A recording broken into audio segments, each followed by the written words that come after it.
help yourself to coffee too. There's regular and decaf.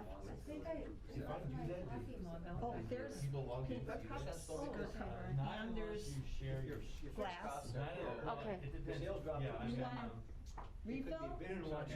Help yourself. Oh, they will, okay, But anyone that's via go-to won't unless you share your Oh, okay. So we may not have anyone using go-to, you know, that's kind of phased away a little bit. Okay. So, yeah, if no one is using go-to, then I wouldn't worry about that. Okay. But the loss is. But anyone who wants to streaming, 75%. right? Okay.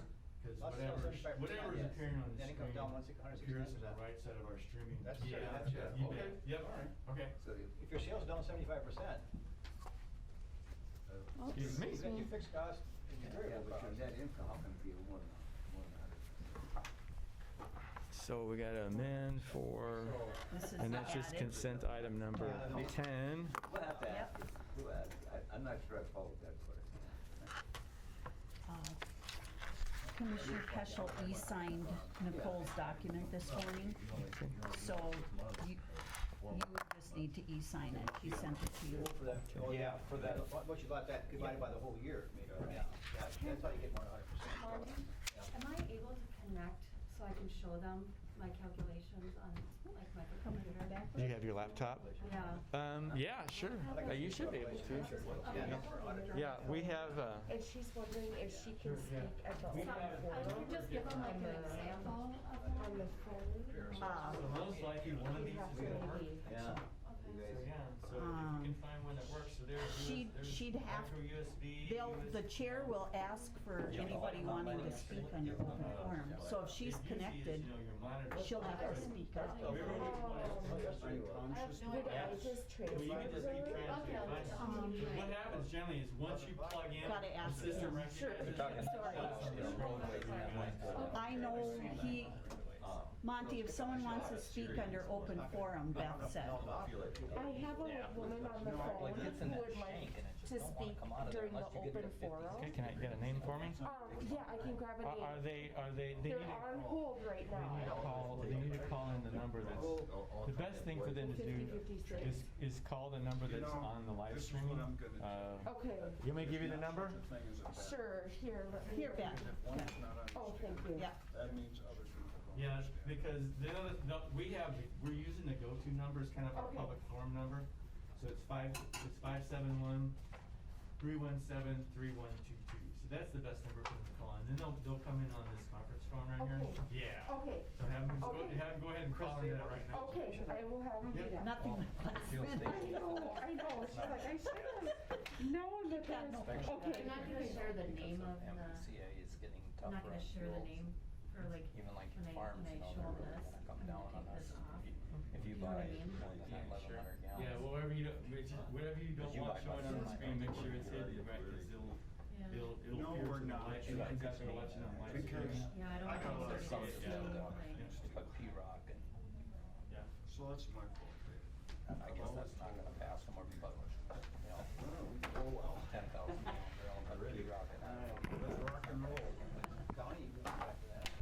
Okay, let's put it all new. It's 9 o'clock, we'll call the meeting to order. We open with the Pledge of Allegiance. Pledge allegiance to the flag of the United States of America and to the republic for which it stands, one nation, under God, indivisible, with liberty and justice for all. Okay, would the clerk please read the roll? Commissioner Pop, Here. Commissioner Bowerly, Here. Commissioner Berkeley. Here. Commissioner Peschel, Here. Commissioner Heinen. Here. Okay, next item we have is to approve or amend the agenda. I see we have one item under the consent agenda to be added, number 10. Yes, Mr. Chair, please, if we could add that as item number 10. Yep. Okay. Would you approve the agenda with number 10 included, Mr. Chair? On the consent agenda. Okay, do we have a second? Second. Any discussion? All those in favor signify by saying aye. Aye. Opposed? Motion's carried. Anyone for open forum there? Mr. Chair, Beth tells me we have a person that wants to call in, but they haven't shown up yet. We gave them the number just a second ago, so maybe if you wanted, you could go ahead and do the consent agenda, and Okay. come back to open forum, and by then that person will have called in. So we'll watch for them and see if they show up. Oh, okay. Yeah. All right. We'll go through the consent agenda then. Item number 1, approve or amend the regular meeting minutes of October 6th, 2020. Accept and file management team meeting minutes of September 10th, 2020. Item 3, accept and file human services committee of the whole minutes from October 5th, 2020. Item 4, accept and file committee of the whole minutes of October 7th, 2020. Item 5, approve summary of closed session conducted October 6th, 2020 to evaluate the performance of an individual subject to county board authority. Number 6, approve resolution reappointing Michael Harvey as Benton County Assessor for a term of 1 year, for a term of January 1, 2021 to December 31, 2025. Approve contract for email migration consulting services, number 7. Number 8, approve 2020 solid waste license round 3, GFL Solid Waste Midwest LLC. Item 9, approve 2020 tobacco license application for Adams Tobacco Shop. And item number 10 is approve dispenser agreement with Georgia Pacific Products and authorize the chair to sign. Any board members want any of these pulled for any reason? Sorry about that, Beth. Move for approval, Mr. Chair. Yeah, sorry Okay. about that. I'll second it. Yep, Motion and a second to approve the consent agenda as presented. Any more discussion? that's the access code, yep. Hearing Yep. none, I'll call the question. All those in favor signify by saying aye. Aye. Opposed? Motion's carried. Okay, I gotta get all this squared away here. Our person is still trying to dial in, but they're working on it, so I'd be happy to go ahead with the next item, Mr. Chair. Okay, all right, and that's, it'd be, consider round 1 cares. And then that Business would be, assistant grant. actually Amanda. Amanda's here for this one, right? Okay, Amanda, welcome, good morning. I'm gonna try to plug in here. Good morning, Chair and members of County Commissioners. Let's see if I can plug in to answer any questions that you may have on the Round 1 CARES Grants application. So in your packets that you received last week, we had our Round 1 applicants with a list of 19 applications that were requesting to be approved this morning. Since then, I've revised that list and removed one of the applicants and added 5 additional grantees to that list. So for a total of $322,371 to be expended for these grant recipients this morning. Did you have any questions for me on the calculations or how we got to those numbers? Yeah, that's this list here? Yes, that is Okay, that and list.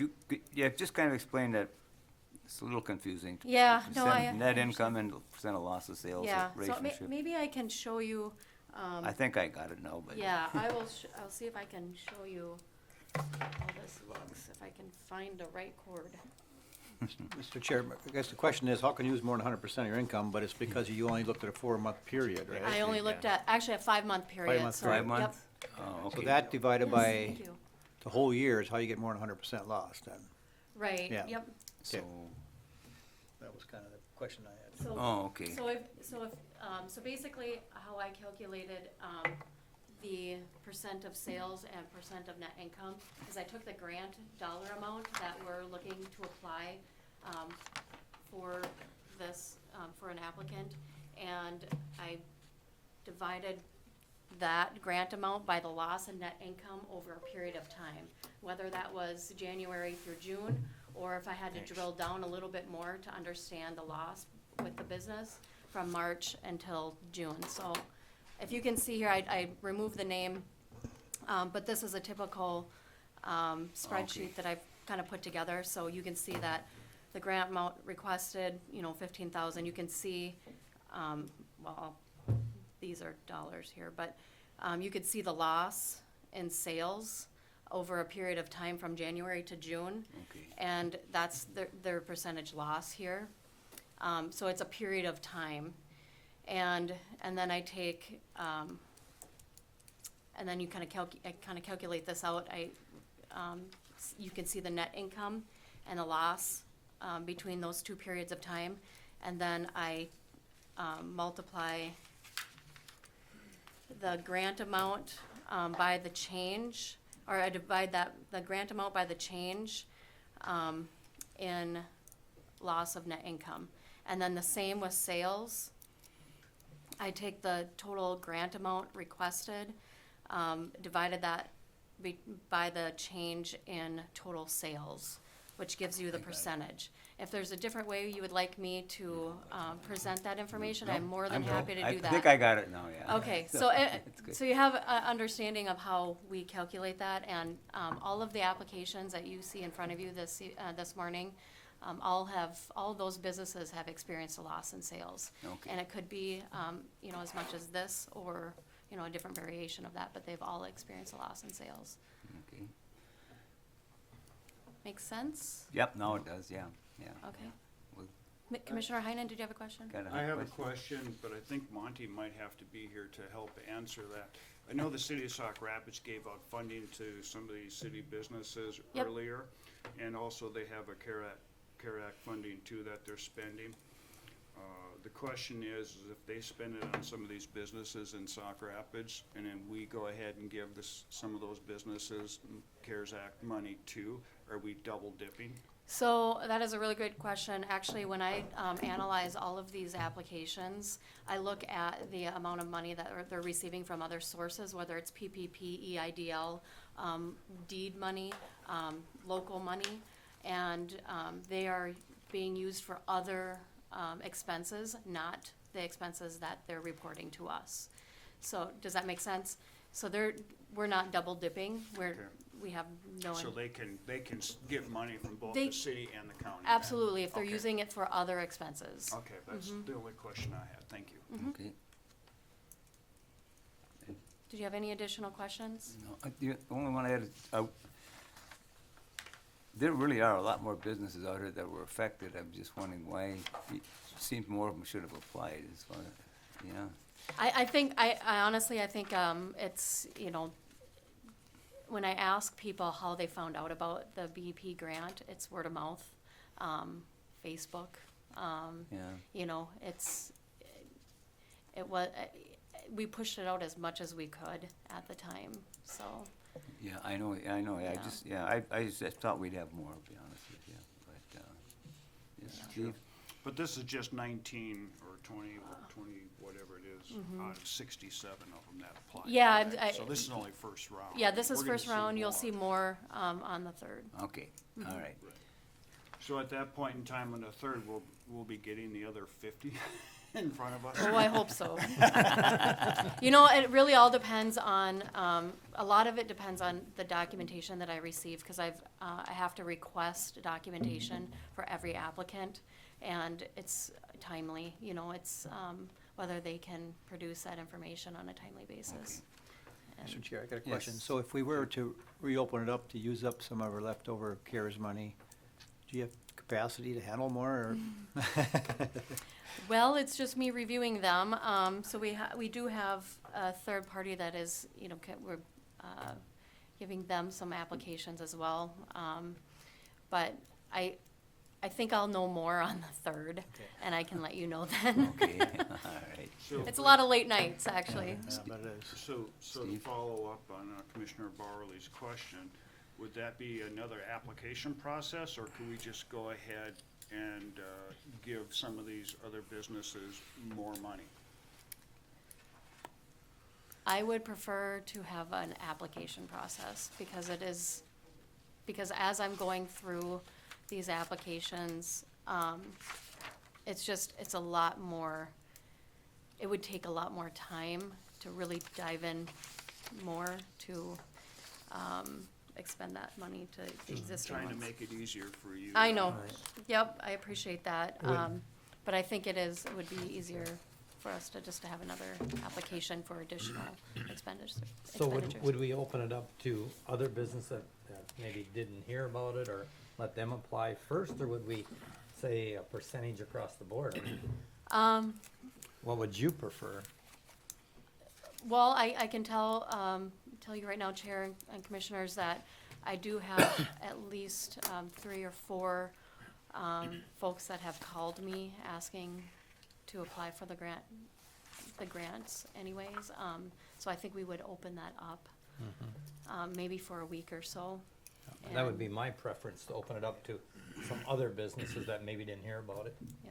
That's the- You know, Yeah. and then if we have, you know, but then we're getting into a time crunch. Then if we had something left, prorate it down the line or something to make sure we use that all.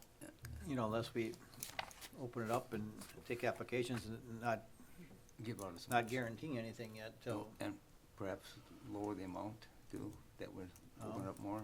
We could do that. There's a lot of things you could probably I think do. we're gonna have money left the way it looks. So, Yeah. I mean, Yeah. it's just, I'm trying to think if we can do some of these things simultaneously. Yeah. Can we, Yep.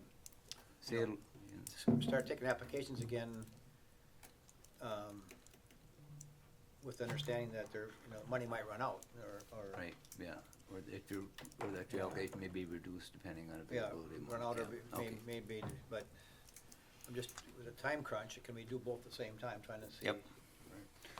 So Amanda, the other people that just recently called you, did you tell them to go ahead and fill out the application and move forward? I did. Okay, good. Okay, so you are getting more applications then, I have at least 3 right now. okay, so that's already happening, okay. So I would continue moving forward in that direction. Yeah. Right. You know, if they reach out, I'm gonna ask them to fill out the application, and Tell me- tell and me no you don't know what the board's promises. gonna do, but, Yep, exactly. yeah. No promises that it'll get funded, but I've asked them to fill out the application, cause it does take some time. Okay, good, That's a Well, good that's idea. good idea. Okay, any more discussion? If not, I think the action required is to approve round 1 distribution of the CARES funding for Benton County businesses as recommended by BEP. Move to approve. I'll second it. Any more discussion? Hearing none, I'll call the question. All those in favor signify by saying aye. Aye. Opposed? Motion's carried. That's Thank you. done. Thank you for So doing this. now Thank you. Now we're going to recess the regular board meeting to conduct a meeting of the Economic Development Authority, and I think I've turned that over to Commissioner Bowerly, because he's the chair of that for a while. Okay. Not too Do you long. want me to stay up here?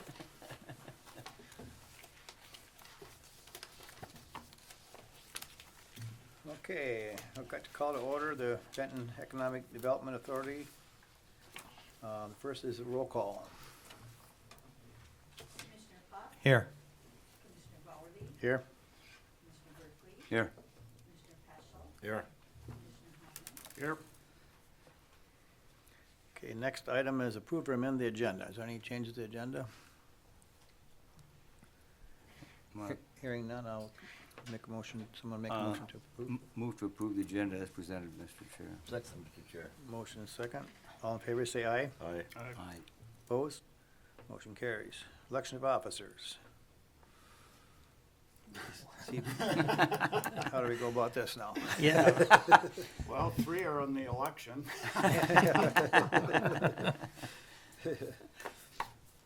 Yeah, maybe it should be the people that are guaranteed. Well, yeah, it generally mirrored the current officers of the county board, so. Right. Yeah. Generally, that's been true. It's mirrored the county Do- board structure. Do we want to just mirror that for the next couple months, or do we want to go forward? Maybe we should go forward with people that aren't up for election, so it's done. I guess. Or do you wanna wait until someone takes a seat, maybe they'd want to, I don't know. Let's just move forward, be done with it. Yeah. So we're looking for office of president. Is there a motion to nominate office of presidency? I'll nominate Ed Pop. Second. Motion second to nominate Ed Pop for president. Any debate? Hearing none, all in favor say aye. Aye. Opposed? Motion carries. Vice president. I'll nominate Steve Heinen. Is there a second? Second. Motion and a second. All in favor say aye. Aye. Opposed? Motion carries. Vicky's treasurer looks like, so that should take care of that, huh? Oh, you got treasurer as a commissioner too. So, yeah, so, Who's left? So- who we can nominate for secretary? Is there any motions for nomination for secretary? I nominate Vicky. I'll second it. Any discussion? Hearing none, all in favor, say aye. Aye. Opposed? Motion carries. All right, that concludes our Well, we have treasurer. treasurer, okay. Well, I think, Mr. Chair, do we have to have that right now, or could we leave that open until after the election? Because there might be, if you, I Maybe see no, not- I see no harm in doing that. I Yeah. imagine, Mr. Chair, we probably did those for a reason. Those reasons I don't recall right now, but I see no harm in leaving it open until your next meeting after the new year. I see no harm in that, yeah. yeah, just the treasurer. Mr. Yes. Chair, I got it. could, Go ahead. could we have Monty as our treasurer until after the election? Is there something in case we need it? That was my next question was, do we need the treasurer to sign anything between now and the end of the year? I was thinking that too. I can't recall anything. Typically, again, it would be the EDA president attested by the clerk would be the signature, so, yeah. Okay. I don't know, Mr. Chair, I think I just make a motion to leave it open until after election. Is there a second for that? Second. Motion second to leave it open till after election. Any other discussion? Hearing none, all in favor, say aye. Aye. Opposed? Okay. That concludes our elections. The next item, approve or amend the minutes of July 2nd, 2019. Move for approval, Mr. Chair. Second. Get a motion and a second. Any discussion? Or hearing none, all in favor, say aye. Aye. Opposed? Motion carries. Application template for tax abatement financing assistance. Thank you, Chair. County Commissioners, I have included in your packet this morning a draft or template application for tax abatement. The last time you've seen probably your tax abatement policy was back in maybe 2013? Oh, I was here. Maybe even later than that. So, we actually, as I started onboarding, I took a look at all of your policies, and in particular, the tax abatement policy, and noticed that you don't have an application following the policy itself. So it might be a good idea to adopt an application so that if an applicant were to apply for tax abatement, they'd have some sort of format to go by. This is a very basic or simple version of a tax abatement application, something that I use very similar to this in Elk River. This is, kind of a standard template that's used across many different counties. There are different variations to the application. Some counties require, a scoring system. Some counties require different mechanisms to, prove the applicant's ability for tax abatement. So there is different considerations that you could add into this application. This is a very straightforward, standard, easy application for somebody to apply, and I would highly recommend the commission adopt a application as part of their policy as well. First of all, thanks for doing your due diligence and discovering this and bringing it forward to us. Appreciate that. You may also see one in a month or two on your tax increment financing as well. Okay. So Well, just to have a policy, an application to accompany the policy is all. Be good to get us up to speed. Yeah. Yeah, right. Surprised our previous person didn't find that. We just couldn't find an application anywhere, so Okay. I'm not sure, we're not aware that there was one that existed. Okay. Okay, and are What's your pleasure? Well, Questions? you the chair? What? Are you the chair now? Or, Oh, yeah. Well- Who's the new chair? Take over. We can run it this way. Jeez. Commissioner Heinen? so Amanda, can you work us through this of how this works between the city and the county? like if the city, Yeah. is in a process with a company and the company Yep. comes to the county? Yep, okay, so typically the tax abatement projects that I've worked on with the city of Elk River, if the city participates in tax abatement for a project, the county, always followed. So the county wouldn't necessarily issue a tax abatement unless the city was obligated to do so as well. That's just how Sherburne County ran their tax abatements, and their policy. So I don't know if that answers your question. Okay. Oh, Mr. Chair? Yes. Can the city do it without the county's permission? Can they do it on their own? Absolutely. Yes. Vice- Tax abatement is actually the most flexible tool in economic development, so they can. Vice versa, if a business is not located in a city, can the county could just go alone then? Yeah, absolutely. Okay. Yep. Either or. Either or. All right. Sorry, I knew that. Yep. No, it's all right. So it's pretty straightforward. Again, tax abatement is the most flexible tool in economic development. The school district can participate. It's likely that they don't participate, with an exception. I think there was a project in Sauk Center, and I believe the school district participated in that one.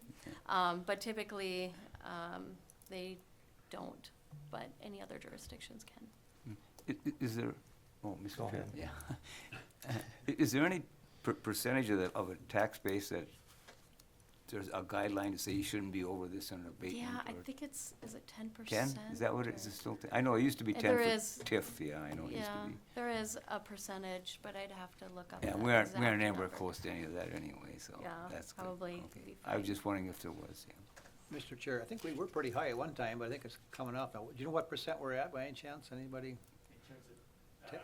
our tax base that's in a TIF or Yeah. tax abatement, yeah, I'm not really sure, it's gone down dramatically because, for example, a huge tax increment financing district in Sauk Rapids expired about 2014, which is most of the industrial parks, and that just sliced it tremendously, and I'm not aware of any new ones since then. I remember Didn't they? we were pretty high at one point, but I think we're They down. were, correct, yep, It's much smaller than it was a decade ago, yeah. correct. And there are no county TIF districts currently active. There used to be 2, and they've long since expired. It is 10% of the net Okay. tax capacity. I thought that was still there. Yeah. Mr. Okay. Chair. So Amanda, can you explain to us the difference between the TIF and this? TIF and tax abatement. So tax abatement, you can abate up to 100% of property taxes payable to the jurisdictions other than the state. So you can abate property taxes up to 100%. That's obviously very negotiable with any project. Sometimes it depends on, the administration of tax abatement, whether you want to reserve a certain percentage of the abatement for administration of the program. Tax increment financing is a little bit different. You have a base value, and anything that's developed over and above that base value is the increment that you can refund to the developer or the county or the city, if it's a county or city project, and for certain eligible costs. So there's certain eligible costs associated with tax increment financing, whereas tax abatement, it's more flexible. Yes. I guess that's a very high level, but Yeah. if you need, Oh, I'm good. do you want more I detail? I can understand. get you Yeah. some more. No, I understand TIF very well. Okay. Another question, Mr. Chair.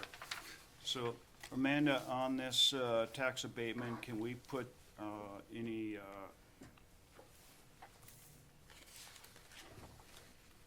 man, just lost my word. Oh, golly.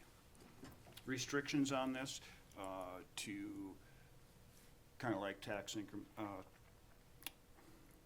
kind of like the TIF district, where we can ask them for so many employees at so much Absolutely. an hour? So that would be part of your development agreement, and your subsidy policy, right? So, you would have a tax abatement, agreement with the developer. And with that, you can add, restrictions, you can add, you have to create X number of jobs at X number of wage and you have to retain that for X number of years. I mean, that would all be part of your subsidy and your development agreement when you put that project together.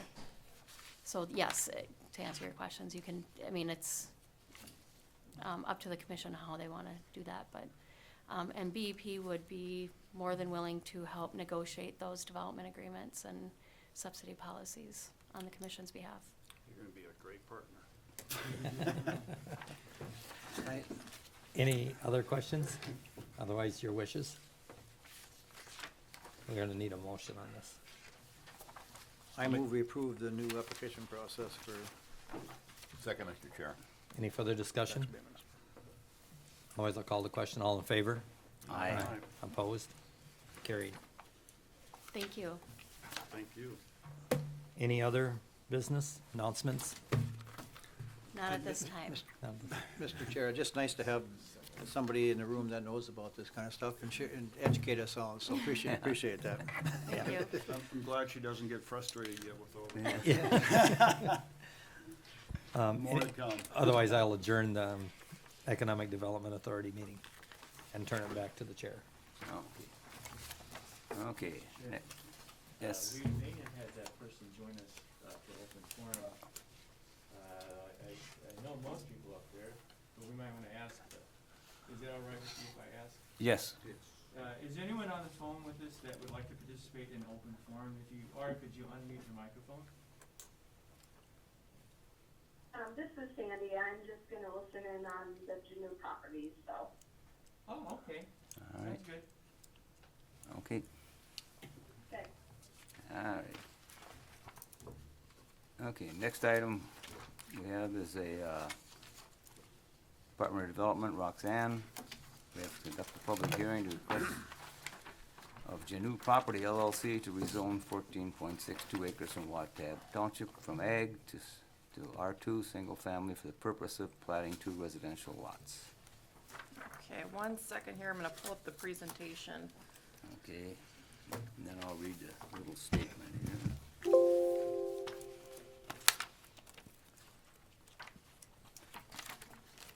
Okay, I think I can. Okay, and before opening the public hearing, we will first hear a county staff report, and that's you, Okay. Sam, so. So what we have before you this morning is a rezoning request in Watab Township. This area is located on the west side of County Road 10, and it's in this area that you can see here outlined in red. I'm gonna pull this up a little bit more. As you can see, it is in an area of Watab Township that is zoned agricultural, and the applicant, which is Janu Properties or Sandra Saldana, is requesting to rezone this to an R2 single-family zoning. Next to it, you have residential uses, and to the south, you have residential uses. Around it, you have agricultural uses. However, as you can see in our comprehensive plan, there is some significant aggregate resources under there. But when we think about the big picture, does it make sense that we would have an aggregate type operation that close to residential uses? And I think we can all reasonably say that that does not make sense. They could not put in some sort of an aggregate operation and meet probably any of the setback requirements. Additionally, this area is separated from the remaining agricultural areas by a physical barrier. The railroad does run directly to the west of this. So it would be a natural separation to rezone this area to an R2. The applicant has provided a layout of the lots and what those would look like.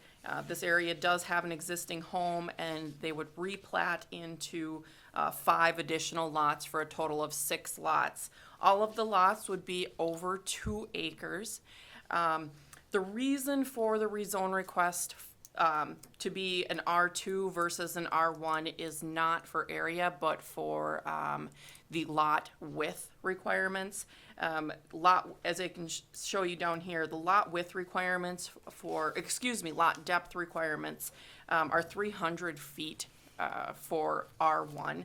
Given the shape of this lot, it's nearly impossible to meet that 300 and have reasonably sized lots. So with the lot depth requirement of 200 feet, we are able to maintain 2+ acre lots. Each of these, as you can see here, outlined at a minimum of 2 acres for each. This area to the east is zoned R1. They are 2 to 2.5 acre lots in this area. The area was developed back in the 70s.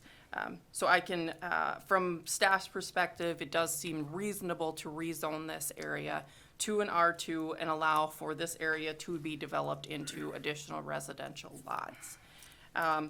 Watab Township did review this request and are in support of it. All access would be off of either 10th Avenue Northwest or 95th, I believe it's 95th Street Northwest. So all access is off of township roads. Any plat would be required to go through Watab Township for approval first, and then it would come through the county. With that, I will ask if there's any questions on the rezoning request. No, I think we got it. Next we have, is the applicant or the representative in attendance? I know Sandy, you were on the phone. If you want to give us your name and address, tell us what you're seeking. I think Roxanne pretty well covered it. But if you got anything else to add? I am on the phone. I just am having a little bit of hard time hearing what you just said. Sorry about that. Oh, okay, I'll speak more into the mic, Sandy. If the applicant or the representative is in attendance, please give your name and address and tell us what you're seeking. And I made the comment that Roxanne has already given us a pretty good background. Yep, we're still here. Oh, okay. Again, I don't have anything to add other than what Roxanne said. I think it's pretty straightforward on what I want to do. I think it fits the area, and I think it would be good for Benton County to have additional housing in this area. Okay, very good. Thank you. We will now open the public hearing. Is there anyone in the audience who wishes to address the county board on this agenda item? If so, please give us your name and address.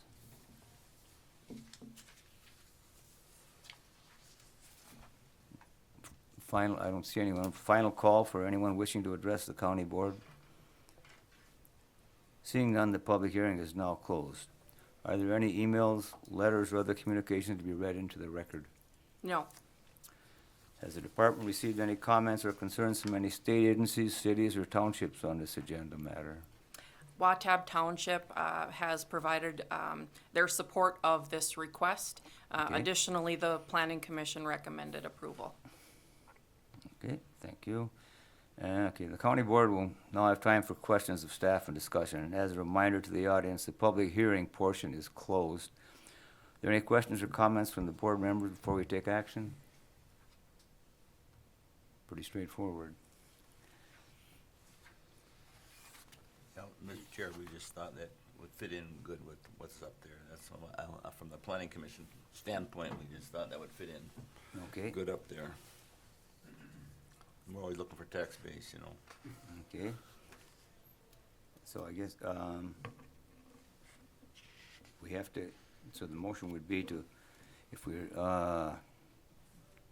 to okay the rezoning from, Mr. Chair? A to R2, yeah. I am always reluctant to cover up aggregate resources. I don't think it's practical to mine it there, so with that said, I'll move we approve. Okay, the motion to approve the application, rezoning, do we have a second? Second, Mr. Chair. And a second, any further discussion? Mr. Chair, I'm gonna excuse myself from voting on this because of a family conflict. Okay, thank you. Okay, all those in favor signify by saying aye. Aye. Aye, opposed, motion's carried, and the rezoning request is okay. Thank you. All right, next up, Monty Headley, we have Consider supplemental allocations for CARES funding. Let's see if I can get this going.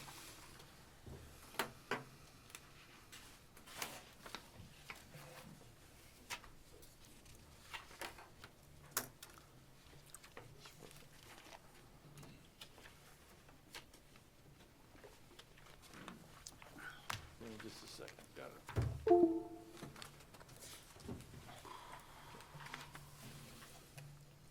Sometimes it takes its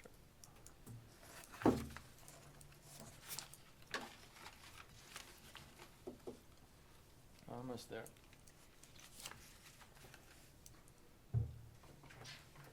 Okay.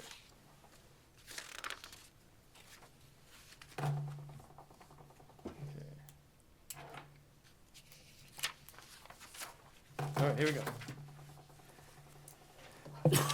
Just a refresher, this was the initial funding plan approved by the county board September 1st. It allocated resources to county personnel costs and other measures we took to respond to the COVID-19 pandemic, things like PPE, the sanitizing services and so on. Then there were a number of projects that the board approved listed. And at that time, that left us about $677,000 that was unallocated. And the board discussed this matter recently at a committee of the whole, and there was a consensus on these additional projects to use that remaining unallocated balance. You can see the board decided to dedicate an additional $200,000 to the BEP for business grants. So that would give BEP a total of $935,000 available for business grants. And then you can also see next a couple items for schools, $30,000 for hotspots for students who have inadequate internet service at their homes. Sock carpets rice, almost $70,000 for iPads for students studying remotely.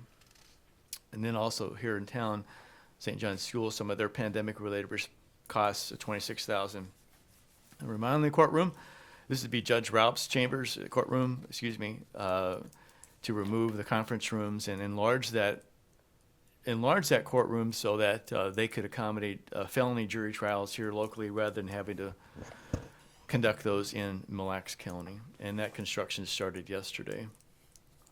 There was also consensus at our committee of the whole yesterday to increase the funding for Career Solutions from $50,000 to $100,000. And I think Bob's going to talk about that later. Yep. And the next $120,000, $20,000 would be for homeless assistance, and then $100,000 for a nonprofit grant program, and then a few smaller remaining items: the Human Resources Helpline, additional equipment for IT, and then $10,000 for the first year of supplies for the touchless bathroom dispensers, basically soap dispensers and paper towel dispensers. And you can see, based upon some discussions with Nadine, we removed the funding for the camera on the Dropbox. Mr. Chair, one thing I wanted to maybe just elaborate a bit on is the funding for the nonprofits. Like, how's that going to work? I think we heard Amanda say yesterday that BEP would rather focus on the business assistance and not the nonprofit. So my proposal to you all is that I have an application that's ready to post to our website today for nonprofits to use. My intention then is to push that out to any nonprofit that contacted me, and also just ask maybe our cities to help push that application out to nonprofits they're aware of. Frankly, push it out to anyone we can think of, post it on our website, social media, and then the applications would be due in about 3 weeks. And then my intention then is to assemble those applications and have a committee of the whole with you all, and then ask you all to make some decisions on who should get funding and then what amounts. I'm not proposing like there's like a cap on what a nonprofit could get. I guess I'd leave it up to you all to make that decision of what these nonprofits should get. One thing just to mention is my proposal is that you could qualify if you serve Benton County residents. So, for example, it could be a nonprofit and they have their offices maybe in St. Cloud, but they serve Benton County residents. I would tend to include them. I don't know if there's necessarily a lot of nonprofits based in Benton County, but they have their physical presence here, their offices and so on. But I'm thinking that there's probably a fair number of nonprofits that serve our residents that perhaps are in need also. So I would tend to include them as being eligible to apply. So that's pretty much it. For better or worse, this is going to have to be a very quick process. I should add is that the application I came up with is very lean, very stripped down, not asking for a ton of information, trying to make it as easy on these folks as possible. So that's kind of where we're at on the nonprofits. Thoughts, questions? Mr. Chairman. Steve? Monty, on the application, is there a question about dollar amount requested? Yes, there absolutely is. You bet. We want them to tell us how much they need. And you know, it's kind of like the business assistance grant thing. They should try and demonstrate to us that they actually lost money or they had extra expenses because of the pandemic. Everything I've seen all through this process from MICA and EMC, you've got to establish that connection. You did have some effect from the pandemic. So we want to try and see that that exists. Yeah. Mr. Chair. So we'll have a cutoff date, and then we'll know how many applicants we got. November 10th is my proposed Okay, cutoff and then date. we'll You be able bet. to Yep. divvy it up accordingly. So my intention again is provide the applications and the listing to you all, and have a committee of the whole, and you all can make some decisions. Mr. Chair. Okay, yes, Steve? Monty, I know November 15th is the deadline for all the townships to receive this money. Yep. Will we know ahead of time, do you think? Like you got the applications due November 10th. Will we know between the 10th and the 15th of the money coming back to the county? to I help hope us? so. You know, again, I asked all of our cities and townships just recently, and I've heard back from 2. I don't think I think I've heard back from most of the cities, so I don't think there's any coming from cities. If anything, it'd be from more townships. So yeah, we should. Yeah, I hope we know by the 15th. You know, one thing is you know, townships are getting this money is supposed to be returned to us by November 15th. I'm not sure exactly what that means. If it means they have to actually cut their own check by the 15th. So if they wait until the 15th to write us a check and mail it, we may not know for several more days. So that might be a little bit ragged of kind of knowing what exactly we're going to get back from townships. Mr. Chair, what's their township meeting dates? I don't know. They're pretty much all over the board. Some meet the first Tuesday, the third Wednesday. You know, every township seems to be different. You can go on the website and we can look what day of the month they meet. Yeah. Most of them are on there, so. Yep. Well, Yeah. Mr. Chair, if they don't get it back to us, they have to send it back themselves, that's all. They do. Well, yeah, it's interesting. I'm not exactly sure. Well, only thing I know is they're supposed to, whatever they have left over, they're supposed to send it to the county, And the county's gonna send it back. the home We county. have to send it back. And then we send it back to the state if we haven't sent it. So I don't really know if they fail to send it back to anyone, what's going to happen. Okay. You know, again, we do know there's possibly up to $90,000 between Watab and St. George Township that could be allocated to other purposes. So I suppose one thing you could do is, let's just say you look and you've got your list of nonprofits and you do first come, first served. You may use up your 100,000, but then you've kind of got another group that's kind of waiting. So if some more money comes in, okay, you're next, and then you're next, and you're next. You could do it possibly like that. So. Mr. Chair, you know, I think like Legion and VFW and some of those things, they should think about this if we have money left over. Oh, yeah, I think so. They got hurt They real got hit, bad. they got Yeah. hurt. Mr. Chair, I do believe on the, what Monty sent us with all the nonprofits, one of the Legions or one of the VFWs, I think it was in Foley. I think you're right. Yeah, it's a Foley. It was, The okay. Foley. So it should be open, you know, even Sauk Rapids, let them know.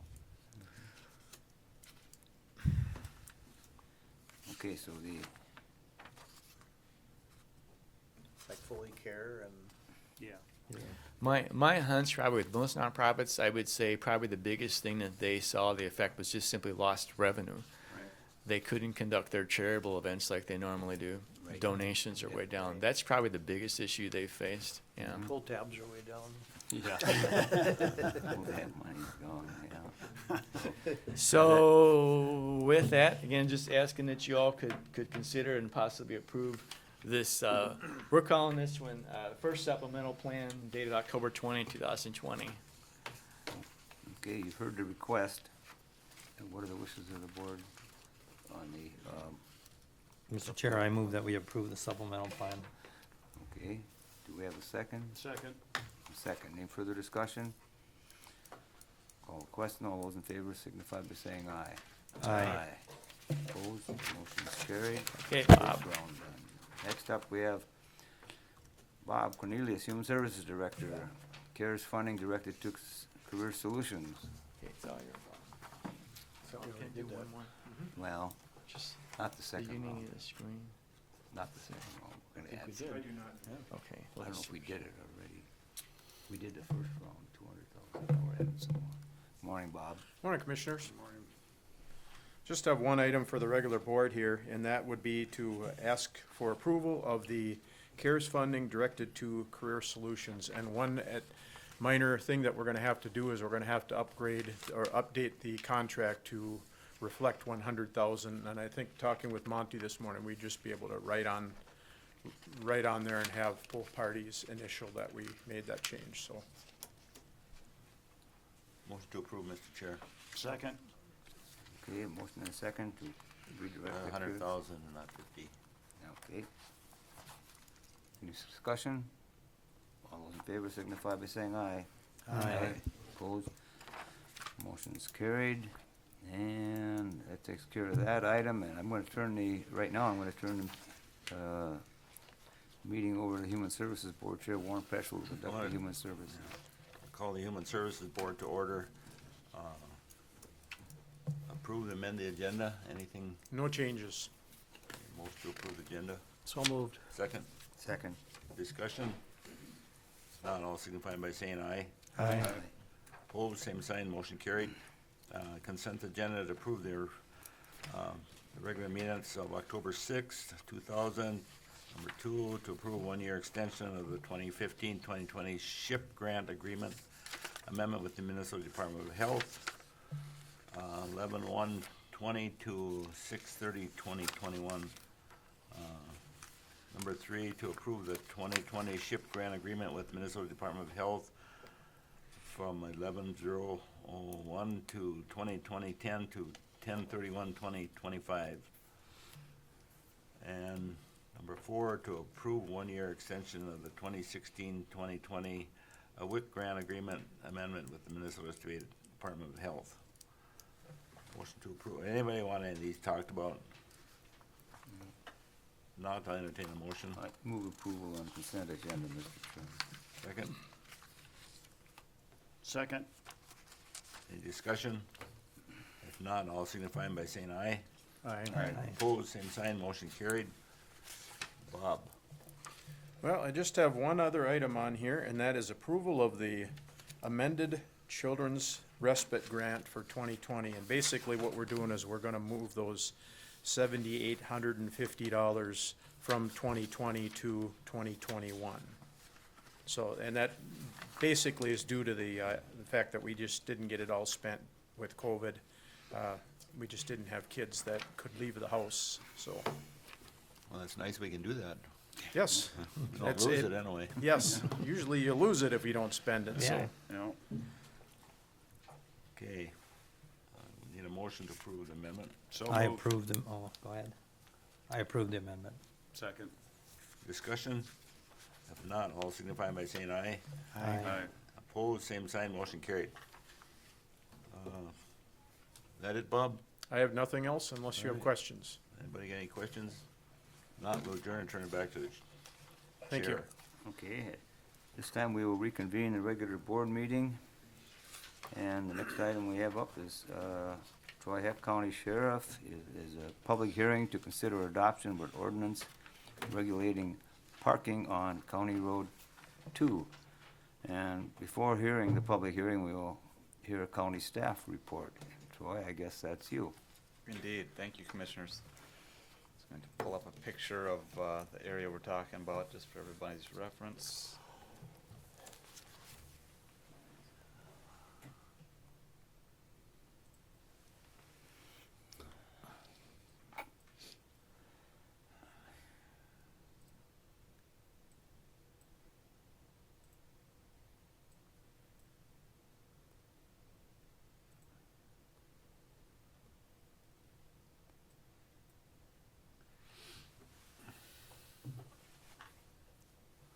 Okay.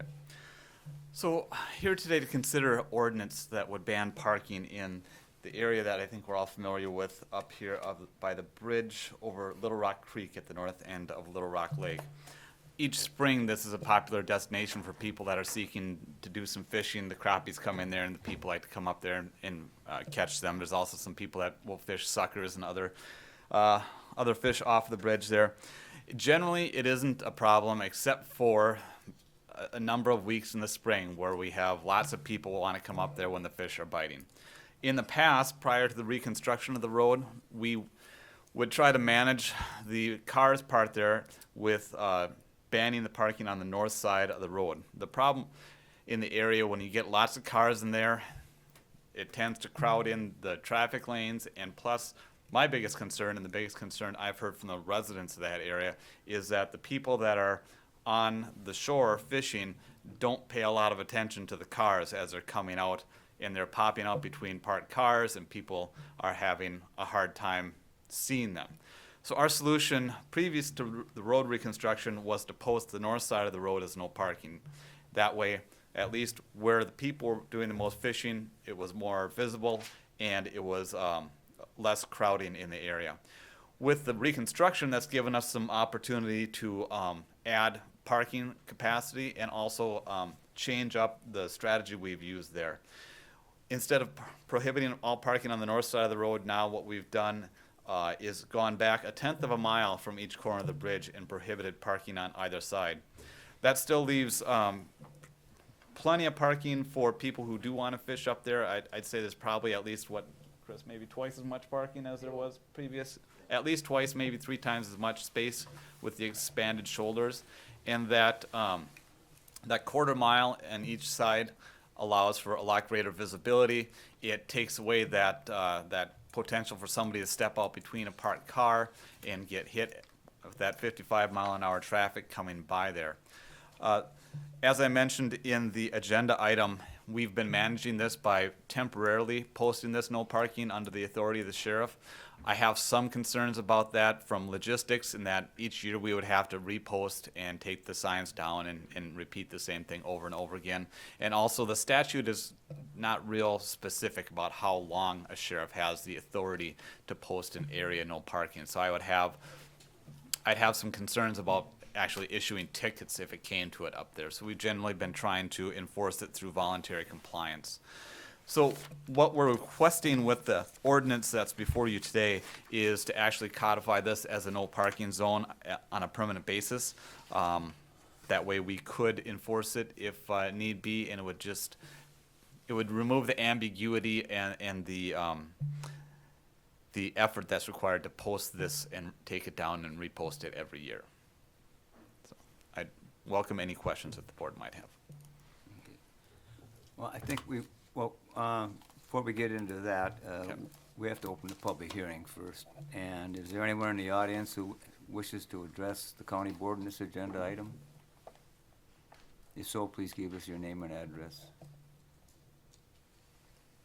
I see none, so final call for anyone wishing to address the county board. Is there anyone on phone or anything? I don't think so. Okay, public hearing is now closed. I did get one letter. Okay, that's the next thing. Are there any emails, Okay. letters, or communications to be read into the record? You got one for us. Very good. So I'll read this letter into the record. It comes to us from Don and Carol Wire of 1528 125th Street Northwest, Rice, Minnesota. Letter is dated October 9th, 2020. It begins, "To whom it may concern. I am writing about the parking on the bridge on County Road 2, 125th Street, Rice. I am retired with some health issues which make it very hard to have to walk too far. I have fished off that bridge for over 46 years. Now you want us to walk 1/10 of a mile to get to the bridge. This is a problem for people with health issues. I know when the crappies move in, we need to keep the cars away from the bridge so people can get around safely. But when the crappies slow down, I do not see any reason why we cannot start parking closer to the bridge again. There is a lot less cars by then. There never seems to be a problem with the parking in the past.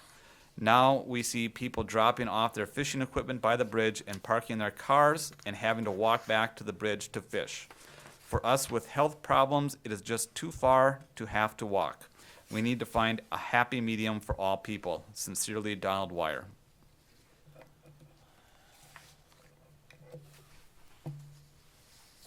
Okay. Have we heard anything from, any state agencies, cities or townships on this item? We have not. Okay. And so there's no official action required by any affected township on this? No. either? Okay.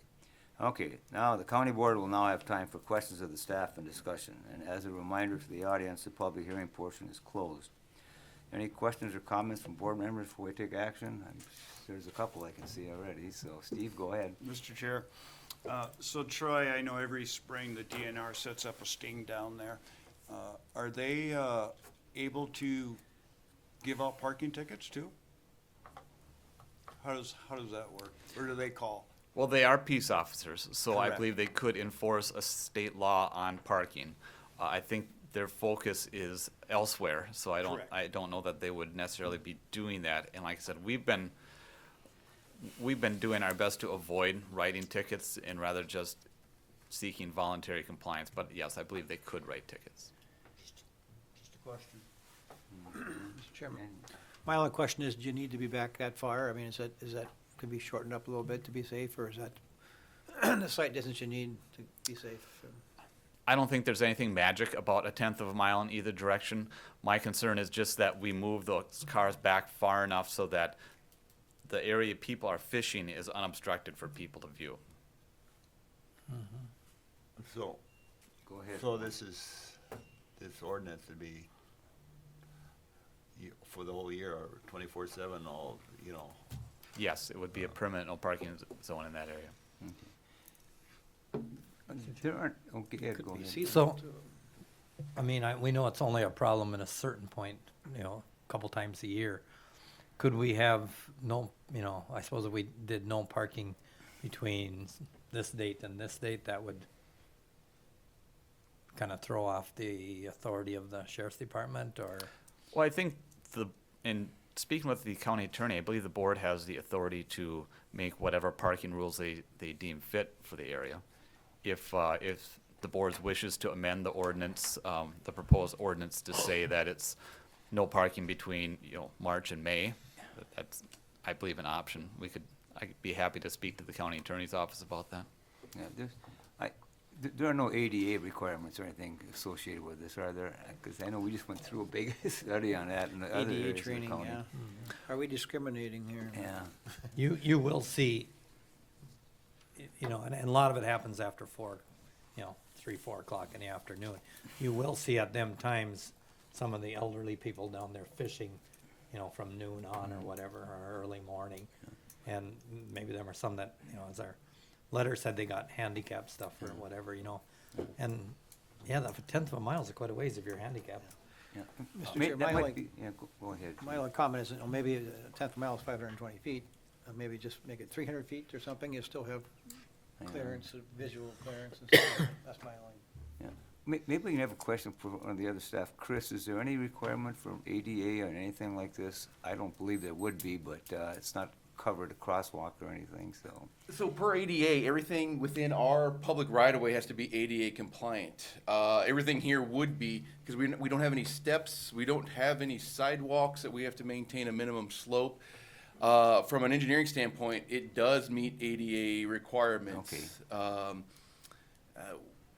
We don't have designated parking spots on the roadway. That would be the other thing that would get us into trouble. If we started designated spots, then we have to have so much percentage of those designated parking spots as ADA accessible. They have to be so close to entrances to what we're trying to provide parking for. So it gets more complicated if we start designating certain areas. I'll just comment on the 520 feet. So that's measured from the edge of the bridge. As part of our project, we did have to replace the guardrail, which the guardrail runs that are out there are a lot longer than what they were. So that guardrail extends a lot farther from what it is. And I'll just support what Troy said. That distance is just to provide a more visual acuity. So we've got a spot where you have cars parked. Once you get past that spot, The idea is to provide enough distance that you could see pedestrians or those standing next to the bridge, whereas before we had cars right next to those people trying to fish, and they were essentially blocked by the view of the cars. So we're trying to provide some separation. This is a high-speed, highly traveled roadway. 55 miles an hour is the statutory speed limit. We have a high volume of truck traffic. It's just, I think we're just trying to make this roadway as safe for everybody as possible, for the motoring public and those that are trying to use the bridge for fishing.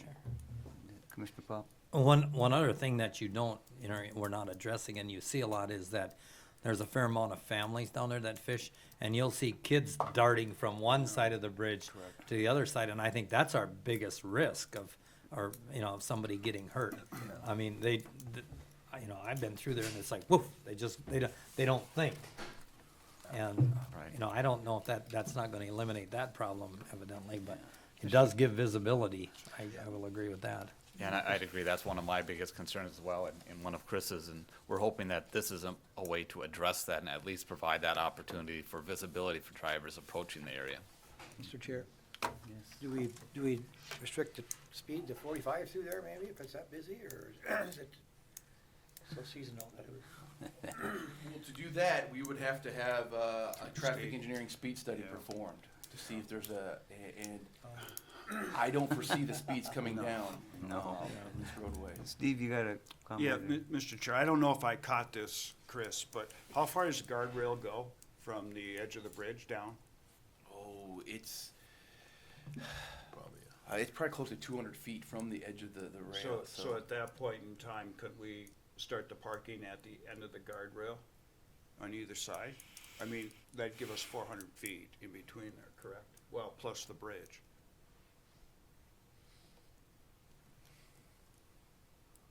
Just throwing out a question, that's all. Yeah. Yeah, I don't know off the top of my head what would prevent that. So at 55 miles an hour, we have to find a balance between distance and safety. The only good thing, if there's anything good about it, is the visibility from both ways is Pretty good. really good. Yeah. And most people know that area now. It is dangerous, so I've been down there, and my son's been down there on the stings with the DNR, and it's nasty, when those crappies are moving in. There's a lot of people there. Could we, Mr. Chair, could we have a place to address some of the elderly or the handicapped? Could we have a zone where we could restrict that to parking for just those people? We don't want to get into that one. No? Okay. We don't want to get into the Mr. Chair. Yes. Going back to the speed thing, I know you can't, it's a big process to change the speed, but how about just a warning sign there, pedestrian traffic ahead or something like that, or We got, just a warning sign, or maybe, don't we have signs up there now? is there? I can't recall what we have there now. There's some signs with the flashing embers around it. Don't we have some signs there now that, We did at one time. We had I some don't- pedestrian signs. I think those got removed with our construction project. okay. I don't believe that they got replaced. So we can put up warning signs without going through a big process, right? We could. Typically, those signs, I think what you're referring to, yeah, we did have pedestrian signs. I mean, those are to denote crosswalks Right, no. and things like that. Whenever you put up signs, the goal is to try to train driver behavior. I just don't know, we could put them up, I just don't think they'd be very effective in changing driver speeds or awareness. Or a caution sign ahead, caution fishing pedestrians ahead or something, I don't know. I think one of the goals we had as a highway department by establishing was to make something more permanent. Like Troy alluded to, his authority allows him to do some things temporary, but those are vague. Those dates could change from year to year with the seasons and the weather. It just seemed like for us, having a more permanent location where we would put up the signs and maintain the signs, from that point, it just seemed like it was more feasible to have something that was more set and regular.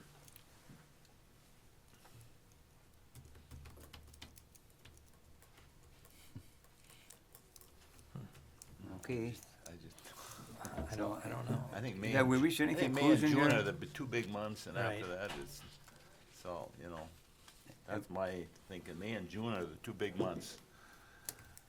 You know, I drive through there a lot, and I don't see a lot of people after June, you know. You see the few on a Sunday or, but after I don't, and I go through there a lot. Yeah, I'd concur. There's the spring, and the timing can vary with the year, but yeah, the spring is really the big issue. Mr. Chair, I still don't think we need 530 feet. I guess I'd be a little less, you know, for the elderly. We got a lot of retired people out there, and just the balance between that.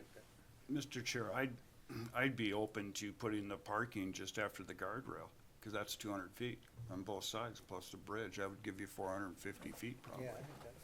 Chris, I don't think the guardrail's 200 feet on either side of the bridge. I don't know. I don't know. I'd have to look at the plans for sure. Yeah, I don't recall. it just off the top of my doesn't see, head, 200 so. feet's a long ways, and I It don't is a believe long that it's ways, 200 but- feet. Yeah, I think 520 is too much. Yeah, 300, 350. I'd be good with that. Whatever, no. Mr. Chair, I move we pass this with a distance of 300 feet. I'll second that, Both Mr. sides, Chair. On both sides. We have a motion and a second to approve the request, but change the distance to 300 feet. Do we have a question? or And a then that would be discussion? 300 feet on each side of Each the side, bridge, yeah. correct? Oh, okay, that's good. I just wanted clarification. Great. Okay, that's better. I don't know. Yeah. My question is this something we can, if in the future we feel that it's not adequate, that we could change that distance again? I would think we could. Do we have to go through the same process again then? So again, it's my understanding that the regulation of the parking here is completely at your discretion. If this ordinance were to pass and the board wished to revisit this ordinance in the future, that would be your purview. Okay, We can All try right, good. try it for a while, yeah. Trial Good. area, yeah. okay. Any further discussion? Hearing none, I'm gonna call that question. All those in favor signify by saying aye. Aye. Opposed? Motion's carried. So you got some direction there? All right, thank you, Commissioners. Thank you, Sheriff. Let's see, next up we have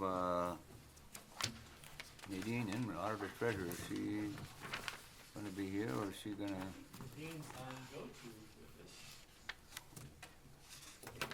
Well, she can go in, come in here, I think, a couple hundred feet. Yes, I see. Nadine is on go-to. Nadine, if you're out there, could you unmute your microphone? Why in the world?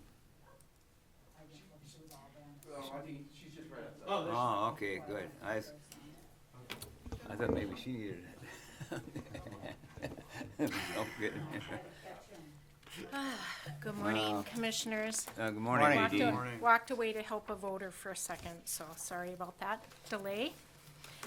Okay, so my agenda is, per guidelines given to us from the state, we are required to hold our canvas board between the 3rd and 10th day after the general election. We have opted to hold it on the 10th day.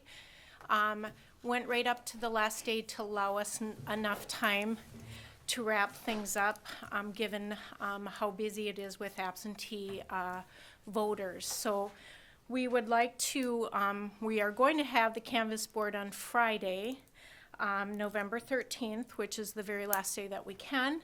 And I'm asking for 2 board members to serve on that canvas board. And if you're on the ballot, you're unable to serve. So Commissioner Bowerly, you're off the hook. Do I have 2 commissioners that would be willing to help with the canvas board? I did it again. I got one question. Yeah. If we have recount or something, is this gonna involve a lot more time? Yes. Okay. Yes, it is, but that's not going to happen, so, thank you. So, Commissioner Poppin, Commissioner, Peschel will We were be trained once already this year. Yeah, so. okay, so then on to the next item. So as you know, with the general election, we're also required to do a post-election review. And that needs to happen between the 11th and 18th day after the election. So the post-election review is actually a review and comparison of the the ballots, it's a hand count of 2 precincts that we do, so it does take a little more time than the canvas. So it could take about an hour and a half to 2 hours for the post-election review, just to let you know up front. So we're going to do that on the very last day. November 18th is the last day that we can do that at 10 a.m. And I need 2 commissioners that are willing to serve on the post-election review board as well. And Commissioner Bowerly is off the hook again. So the ones that are doing the canvas can't do the other one, right? Yes, you can. Oh, thank you. I think you should just. Thanks for volunteering, Ed. Just keep the same 2 I, people. okay. Is that good? Yeah, that's good. So they're both at 10 o'clock? They're both at 10 in the morning. Yep. Thank you for doing that. Okay. So, and just since I'm here, I have just a couple things that I wanted to kind of get you up to speed on, share some statistics with you regarding the election and where we're at right now. So, currently we have 30% of the registered voters in Benton County have requested absentee. So just over 7,000 voters out of 24,000. Of that, we have had 18% of the registered voters actually return their absentee ballots. So we've received in just over 4,000 absentee ballots in our office. Yesterday alone, we took in over 100 walk-in absentee voters yesterday. So we're a couple weeks out. Those numbers are going to continue to go up. And then the other thing I just wanted to, we just came through tax collection. We're still processing quite a few tax payments. The mail is delayed, takes us a little bit, but as of yesterday's date, we were at, oh, yeah, I left it on my desk, but I know what the numbers were. We have collected everything but 5% of our levy up to this date. So we have 5% left to go of our levy collection. And of the 5%, a majority of that is the ag and the mobile home collection, which isn't due until November 16th. So I just decided to share those numbers with you. That's all I have. So, Mr. Chair, so you're not falling much behind in tax collections then, I don't think? Nope, not at all. Okay, Nope, Okay. good. nope, we're That's a sitting. good leading indicator. Yeah. Yeah, we're sitting in a good position there. So that's all I have. Thank you very much. Okay, thank All you, right. Nadine. Yep. Okay. Next up again, we have Chris Bird, County Engineer, update on MS4 program. All right. Good morning, gentlemen. Just give me a moment here. I wanted to bring up my presentation here. So this started out as I was just going to give you an update of what some of our engineering technicians were doing this fall, since we got construction projects completed so early. And then one of the things that they're working on is this MS4, and it just became, the more I started thinking about it, it just became a big topic that I thought maybe we would just have a discussion and bring everybody up to speed on this. So MS4, Municipal Separate Storm Sewer System. What is it? Well, it's a conveyance system of stormwater within our roads when it pertains to us and the road ditches. But it can pertain to municipal streets and those catch basins or inlets in the curb and gutter. And the curb and gutter itself is part of an MS4. But it's also owned and operated by a public entity. Us as a road authority, we own the MS4. But it can also include cities and townships, military bases, hospitals, because they have a large, usually because they have a lot of area, concentrated people, a lot of stormwater runoff, prison complexes, highway departments. The facility itself could fall under an MS4. We'll get into that maybe a little bit later. We don't. Our facility does not, and we'll talk about the MS4 area. But if we were closer to St. Cloud or Sauk Rapids, our facility itself could fall under MS4 regulations. University and sewer districts are also MS4 owners. All right, and the idea is that we're designing these systems are designed for collecting and conveying that stormwater that runs off of impervious surfaces. So when you think about us as a highway department, we're trying to collect all that water that runs off of our roadway and convey it either in ditches or in pipes under the ground, and that water has to go somewhere. And so the idea is to protect those receiving bodies of water. Obviously, on the west side of our county, a lot of our water does end up in the Mississippi River. I just threw in there, it doesn't count, combined sewer systems are not in MS4. That's a whole nother set of regulation, and we don't even need to worry about that because we're not managing any combined sewers. Yeah, and it's not part of any publicly owned treatment works, which once again, we don't have to worry about that because we don't own any water treatment works. So the MS4 originated at the federal level under the Clean Water Act. So this isn't something that's new. And the Clean Water Act established the National Pollution Discharge Elimination System, NPDES. And this is the system that issues permits for MS4s. It's what guides our permit process for our construction projects. We have to make sure we're complying with that anytime we open up a roadway for construction. It also deals with development, and when you're clearing off land to develop whatever it is, residential, commercial, whatever, they have to comply by the National Pollution Discharge Elimination System as well.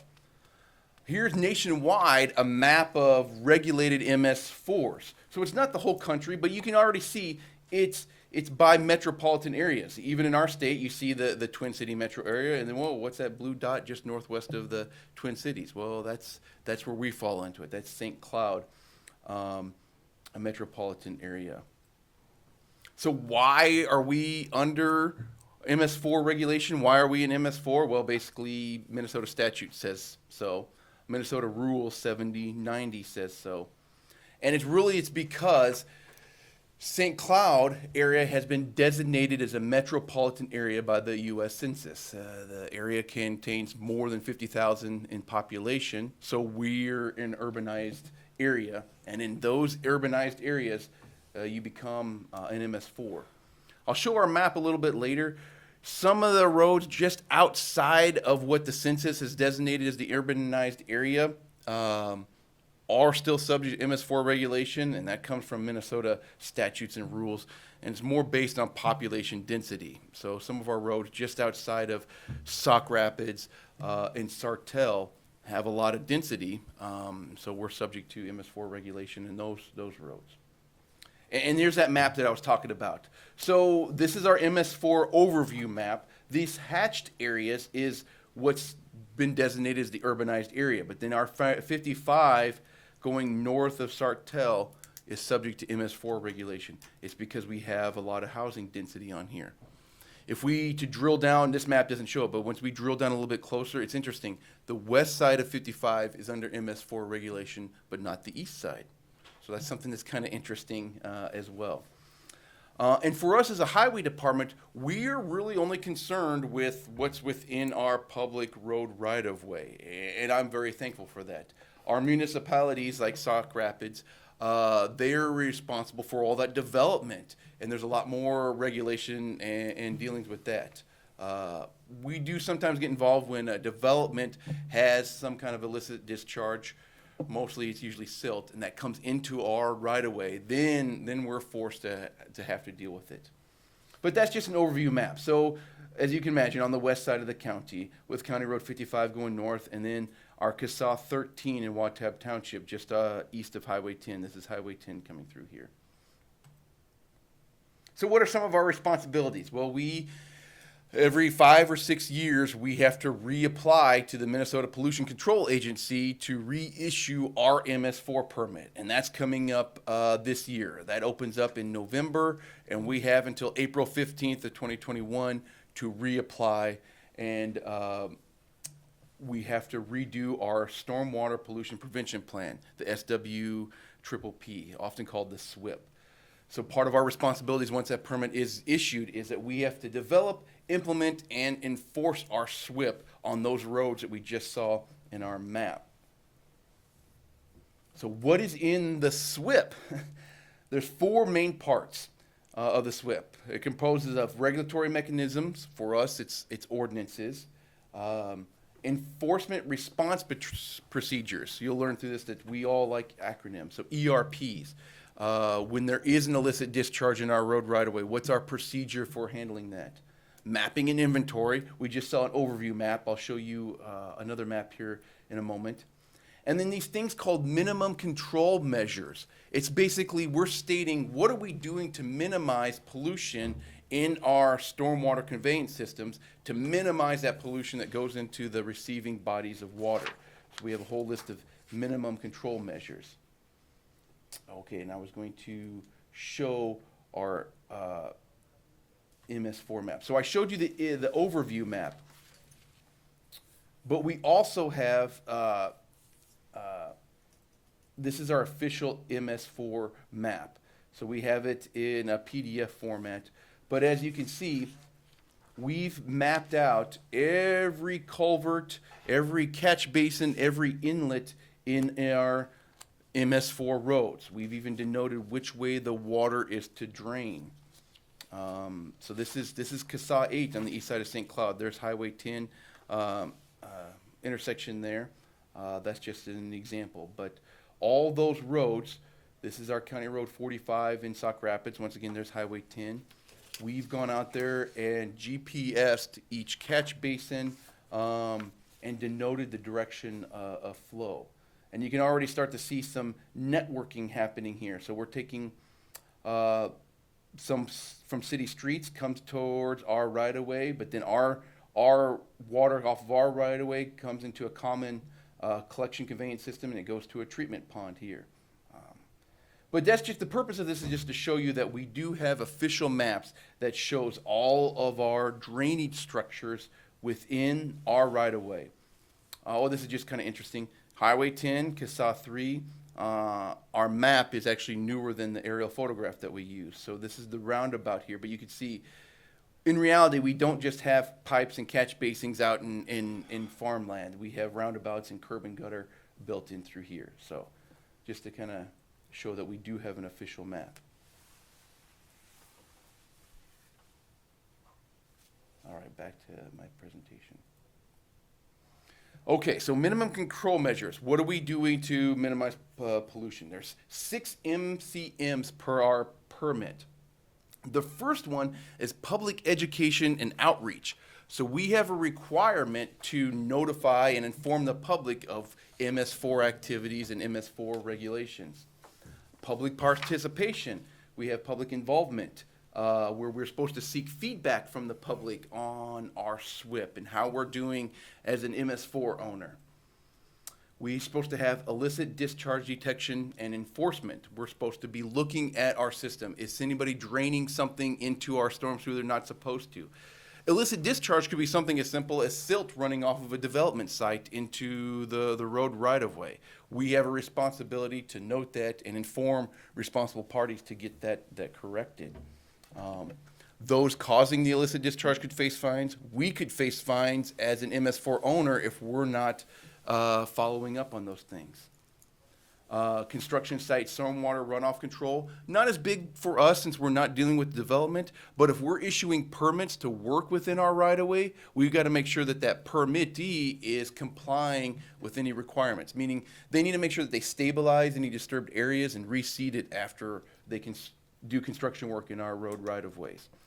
Even our road construction, it's kind of a double-edged sword, so to speak. Our road construction projects in this MS4 area have to comply with our own MS4 permit or any MS4 requirements of that municipality that we're working in. And then we have post-construction stormwater management, meaning after the construction's done, did they stabilize it? Are we making sure that that seed that they put down is taking root and growing up and stabilizing that soil, or is more corrective action needed? And then pollution prevention, good house keeping. So those first two, public outreach and public involvement, to be in compliance with that, we have joined what's called the Central Minnesota Water Education Alliance. We have a membership fee. We pay about $1,500 a year. But this membership is comprised of the three Tri-County counties and mostly the municipalities, St. Cloud, Sauk Rapids, Sartell, St. Joe, Waite Park, in the various townships that those cities are in, are all members of this. And so that they help with our public education outreach. There's their website, h2umn.com, if you choose to go look at some of the things they do. But what do? One of the things they like to go to events. So the SimWea, common thing is Summertime by George, if anybody's been out there. They'll set up this photo booth, just kind of a fun way to interact with the public where you can go get your picture taken with these props that they have. But it's an opportunity for them to educate the public about clean water. So this is one of the things that we join this, so this is not me or my assistant engineer trying to engage the public all the time. So this Summertime by George is a common event. They like to go to the Benton County Fair.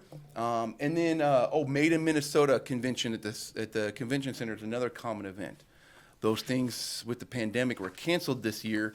So hopefully there's some leniency this year on not meeting those public outreach requirements for this calendar year. On their website, they have a bingo card. They also have this pledge, this Clean Water Pledge, that the public can read and take and say that they're going to commit to not dumping pollutants in their storm sewer or in the curb and gutter outside of their house.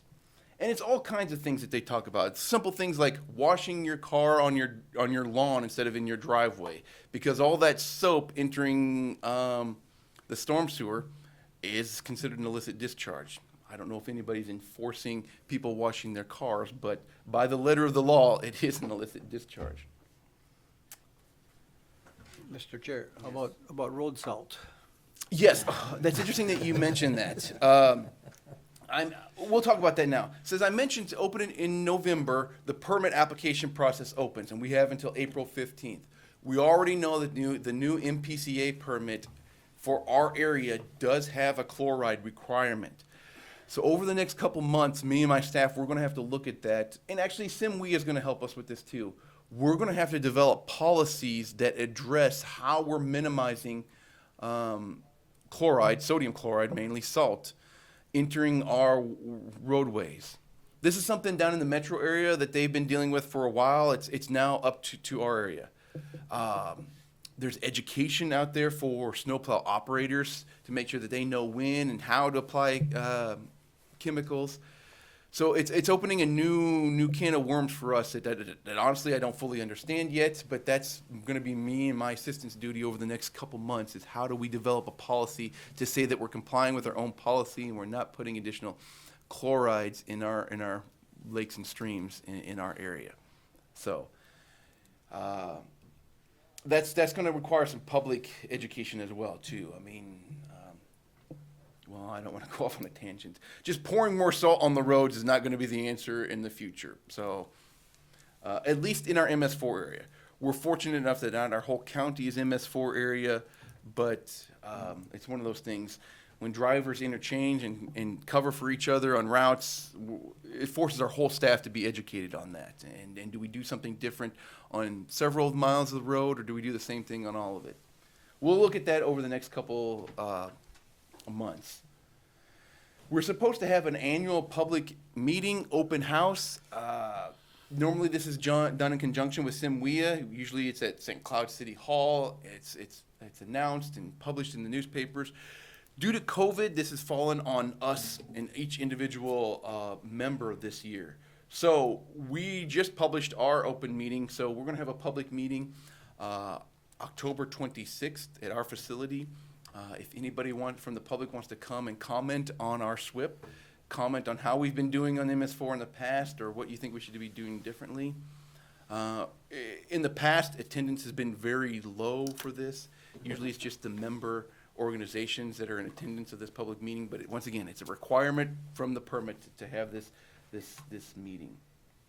Oh, there it is. Monday, October 26th at 9:30 at our Public Works building, if anybody from the public wants to come and comment on our MS4 activities.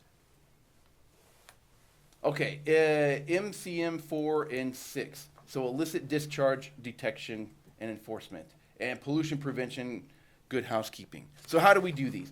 Well, basically we inspect our system, that map that I showed you of all of our pipes and catch basins have to be inspected. Is there illicit discharge being entered into the system? Do we need to notify somebody? Basically, what is the condition of the system? Does it need any repairs? Is it functioning as it's intended? And so we have an online tool that we use that I would like to maybe plug into here and see if we can show that on the screen of what our technicians have done this fall with this.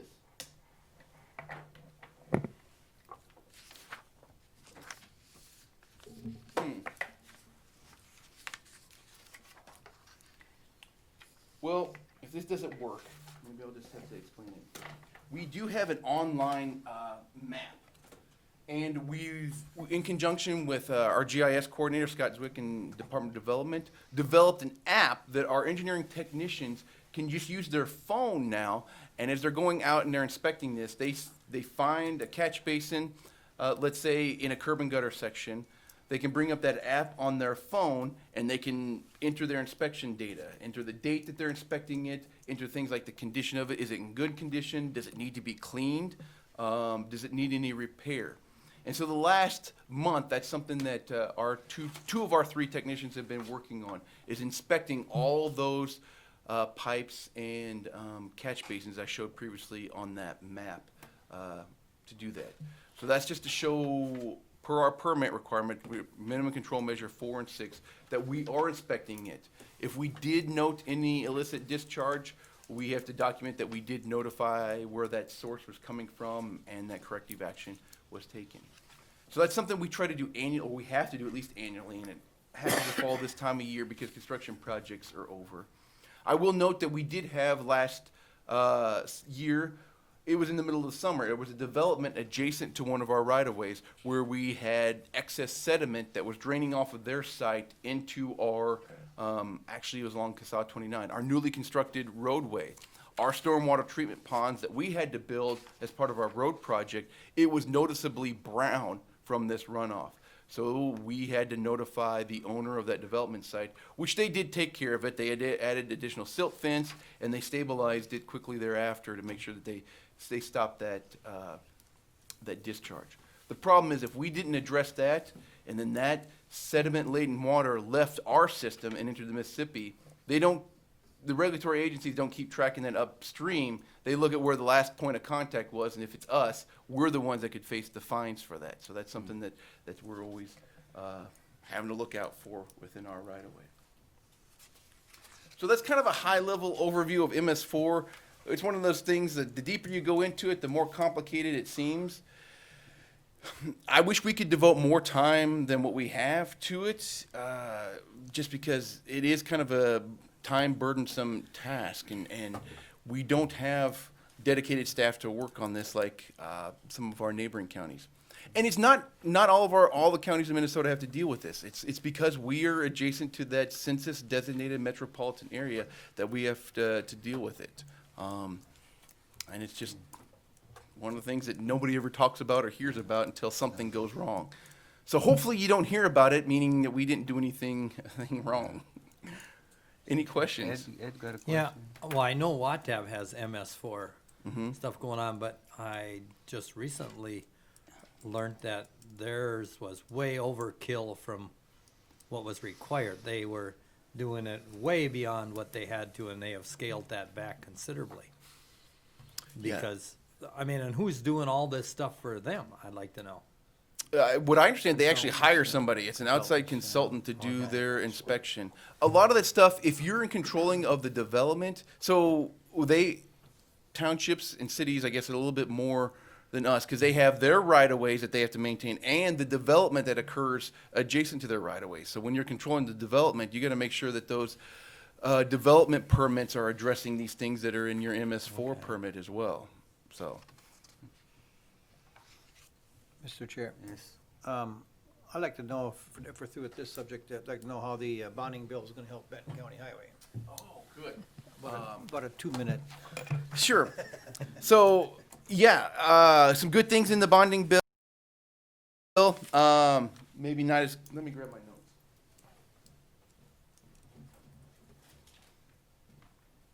I'm glad you asked, because I do want to clarify some things, because I think there's going to be a tendency to say, oh, we have all this stuff for local money. There is some, but when you drill down to it, there's a lot of earmarks in it too. One of the things that was good, the local road wetland replacement program did receive $15 million of bonding, and then there was $8 million of cash to go towards immediate wetland needs. Now, on the surface right now, that's not going to benefit Benton County immediately.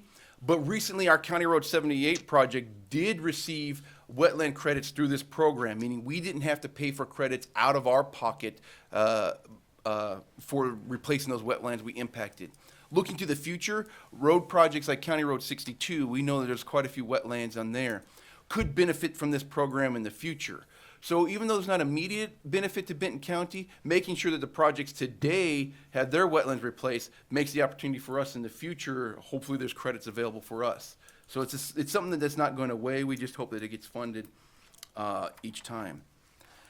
Something that I think that we could be a benefit of, the local road improvement fund received $70 million for that. We have some roads in Benton County that we have in our 5-year plan that I think would be worth us applying for. I'm thinking of Arkansas 7. Looking at the fund, this local road improvement program in the past, even though 7 has received federal money, their program will let you apply for this to use it as gap funding for federally funded projects. So there's $70 million that's set aside for the rest of the counties. There was also $5 million set aside of this same program for township roads.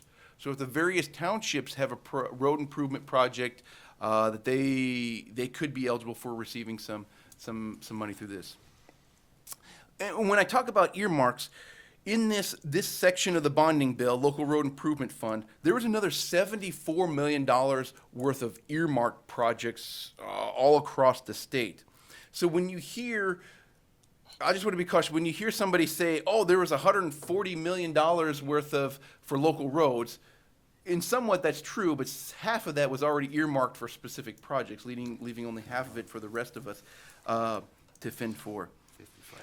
Local bridge replacement program received $30 million, so that's $30 million for all 87 townships.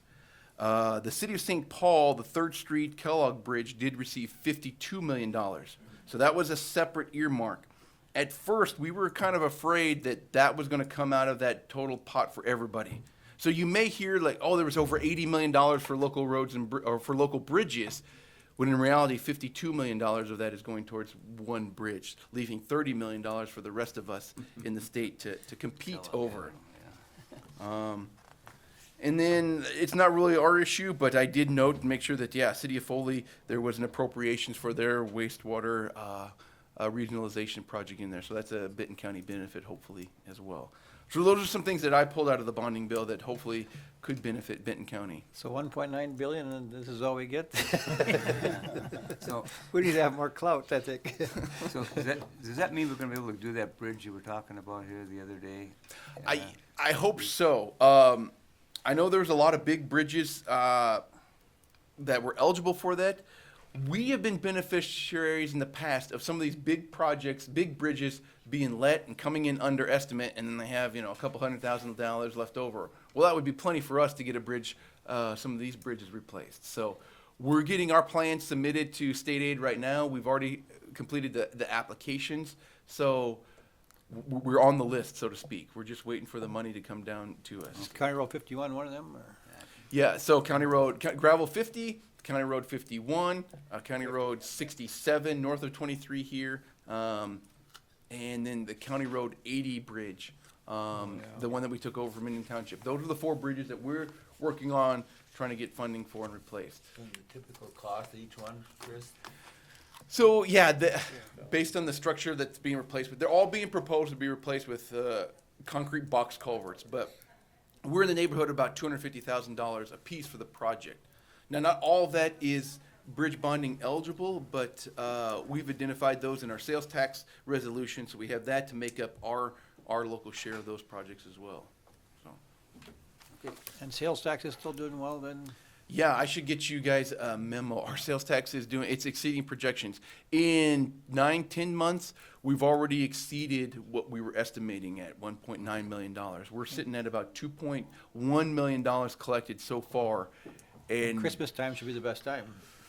yeah, we've steadily increased through this pandemic. So promote shopping local because that's where we're That's going to what's benefit it. Yeah. So Okay. All right, any other questions for Chris? Okay, very good information, Chris, thank you. thank you. We're a little behind schedule here. Next up, we have Monty Headley. And Johanna's gonna cover this item for us. Consider required training for all county employees on unconscious bias.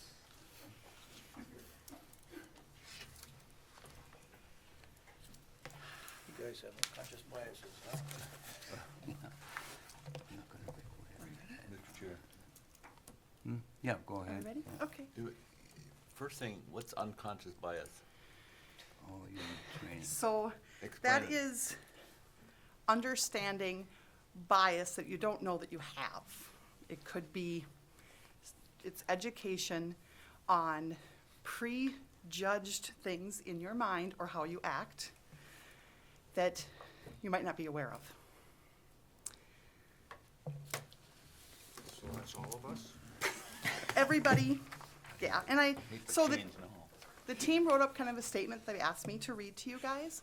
So if you don't mind, can we start with that, with the request for the Okay, training? who asked you to do that?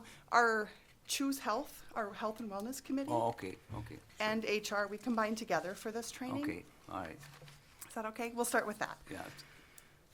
From a deadly pandemic to a global movement of racial injustice, 2020 has been a year of unprecedented change. With new challenges and constant quest to adapt to an ever-changing world, it becomes more important than ever to work and build and maintain an inclusive and equitable culture in Benton County. While we may not immediately recognize it, we all have unconscious bias which can negatively affect the way in which we interact with our colleagues and community members. As part of our ongoing commitment to learning, Human Resources has partnered with Choose Health Committee, which is our Health and Wellness Committee, to sponsor virtual unconscious bias training available to all Benton County employees. We are requesting the Board of Commissioners to approve that all Benton County employees attend one of the offered trainings over the next 4 months. So Commissioners, in the request, I also did attach some of the materials, it looked like this with the table of contents, so you can see some of the materials. This is a training that many counties are doing. Other trainings throughout the county that we consider mandatory would be any of our OSHA trainings that we do, our safety trainings. This isn't a safety training per se, but I think it has a lot of different entities where it would help employees recognize some decisions that could be made in the future that might not be the best decisions. If you ask most of our employees, they're gonna say they do not have any sort of bias, but a lot of people don't understand they even have them. And so this addresses that. It's a 2-hour online. Normally, it would be an in-person, so that you'd have group discussions and such, but with everything going on, they have redeveloped the training so that it can be virtual. It is a 20-person maximum per training, so that there can still be small groups, and they put people into different sessions to have some work groups still. This is being offered through our insurance broker, Marsh & McLennan, MMA, and I have talked to some other people that have gone through this training, and they highly recommend it. The dollars for the training are actually being paid through our health and wellness dollars through Preferred One this year. So there will be no cost to the county for these trainings.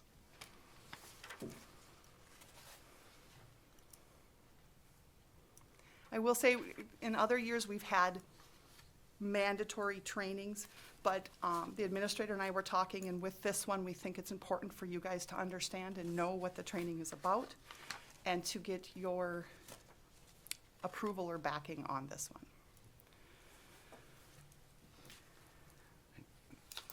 Comments from anyone? You, a little problem with the should and shall. And, I'm not sure I'm ready for a shall. I think if it's available, every place we go, we're getting hit with this all the time, and it's, you know. I don't know if we wanna, that's my opinion, I don't know that we should make it a shall. Well, one of the other shall trainings that we have is our sexual harassment training. It is mandatory with all new Some of those hires. are mandatory. This is not a mandatory by the state or anyone that we have to do this. This is, right? Right. The other ones that we've required is, you know, they're required for mandatory ones. And, I don't know what the rest of the board think. I guess personally, I'd like to see more of the curriculum and see who's teaching who's teaching it and what they're teaching. I guess I'd like to see the curriculum. Okay. Might Yeah, be- I mean, I might be could have fine, might be attached fine, I just, more, but. you know, I just don't know what they're teaching. So part of the sections, you know, they're teaching how to recognize unconscious bias, like at work. What things would you do? Because it isn't just a racial unconscious bias. It's a lot of different biases towards mental health. There's a lot of things out there that people may have that they don't even understand. That's where they go. So that's part of the reason for the training, is to help people identify why it is an important training. We did discuss this at the management team meeting, and I didn't have anybody at the time tell me they didn't think this training shouldn't be something that their employees do. We have one just because the department doesn't have a lot of computers. We need to work out how we're gonna do that, but we are working on a solution. Yeah, I kinda agree with Benson. I just think we should force people to do something like this. I think if they wanna do it, they sign up for it and do it. I don't think we should force people to do that. That's my opinion. I mean, was other than department heads and that, were they talked to about, you know, about this? Or is it just something we're gonna say, you're gonna have to do it? What, I I'm mean, not like understanding, lower I'm sorry. employees out there. Well, the committee, we sent out different topics, some surveys, and committee members suggested topics of trainings. So the original idea was just to offer this training to whoever would want it. Right. But there has been a lot of discussion in our HR teams throughout throughout the state on protections and making sure that we educate our employees on topics that are going around right now or potential liability in the future. I have no problem with educating them on what the liabilities are, but I maybe do have a problem with forcing them to take that as an employee. And I'm pretty sure other entities do that. I mean, you know, if you're hired by this deal or this one, they're gonna make you do that too. That it's not just that we'd be sitting there out on a rock by ourselves making them do that, but I guess I'd like to hear a little bit more other than management team and HR on what, you know, the rest of the workforce. Mr. Chair, I wonder, on our union contracts, Monty, can we enforce mandatory training that's not required by the state and federal government? I can't think of any contracts that address that issue. Okay. So I would probably file that under sort of a managerial right. You can require people to take training. Okay. It's not addressed in regular contracts. Okay, thank you. So if, another suggestion would be then if it's not mandatory, that it's a recommended training, that would be something that we could look at too then, so that department heads could decide. Would that be something you'd be willing to look Strongly encourage would be at? fine. Strongly Yeah. encourage. Well, I think what might happen is you might get some pushback from employees that don't wanna do it, and if they don't do it, what's gonna happen? What's the consequences? Yeah, what's the consequences for them? You know, Would be the same as our computer trainings. I mean, we have a lot of trainings that employees are told Yeah, they must do. because- Security trainings, they're not a legal compliance training, but all employees are supposed to go through the security I- trainings for that, so. I know. I would be okay with highly recommend. Yep, we all, okay. Okay. Me too. Yeah. I'd go with the recommendation. It's just that, you know, we don't wanna be a top-down organization that's mandatoring all No, these no, trainings. if you wanna, and I don't know, does this really even need county board action? No, I To don't recommend training? No. At this point, I don't see any action. No, okay. You know, if I could just add, Mr. Chair, you know, in the past, we've made some training available and we've said it's Right. mandatory. And I think in some instances, we were kind of bluffing. I mean, we didn't really have, you know, board action to sort of require it. And I felt in this instance, well, if we're gonna require this, I felt more comfortable asking you all to give it that legitimacy as being required. But again, if you're not comfortable requiring it, that's totally okay. Okay. I would Just just, say, hey, it's recommended, here's a resource, if you want to Yeah, take it, that's that- great. I would strongly recommend that they. Yeah, or highly Yeah, recommend. and I don't believe that we need a motion or anything You for know, that. and maybe, yeah, so this may be something new, we've never asked you before to sort of bless training. No, and But I thought, again, this instance, we really needed that authority behind board action to Yeah. require it. yeah, otherwise we'll be, everything that we do in this health and wellness, the whole thing, we'd be asked to do the same thing, and I don't wanna go down that We road. highly recommend people quit smoking too, but not Yeah, everybody right, does. yeah. Yeah, Chair. Steve, you got But we can't say, you know, Commissioner Heinen? Johanna, did you go through this training? No, not yet. I will be going through it, definitely. 'Cause I think I would like more information on this topic from someone that has been through the training. I mean, I had first. talked to some people that had been through the training, because that was my thing, is I didn't wanna waste 2 hours of people's time. And the people that I had talked to that had been through the training felt it was beneficial. I think I would rather hear from you going through the training of what your thoughts and comments would be about it. Mr. Chair, that was my point about the curriculum. I guess we don't even know what they're gonna teach.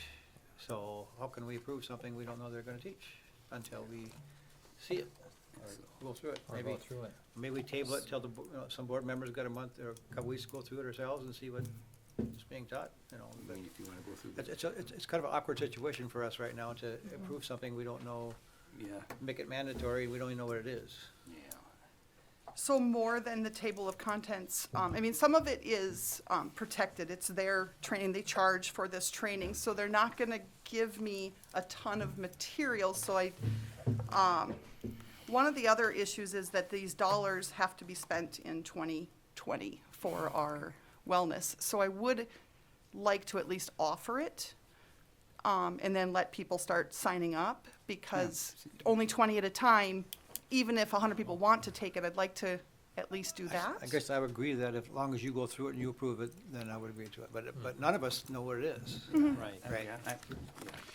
It is definitely a new thing Right. that is going around with trainings, but a lot of counties are looking at it to protect employees and the county against different types of things that may come up with issues in the future. Yeah, You know, and I guess I'd feel more comfortable if, say, one or two of the commissioners went through it and came back and said, Right.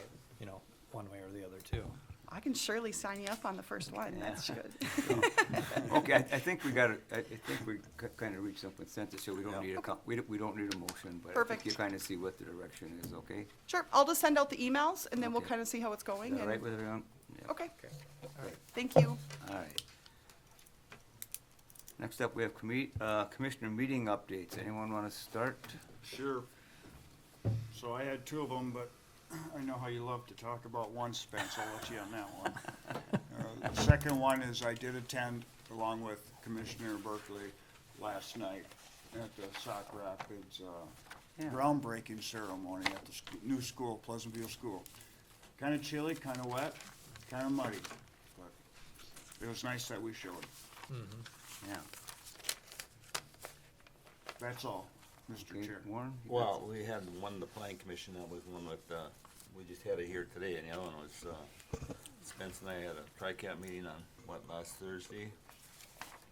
And we went through the budget for the coming year, some of the new bylaws.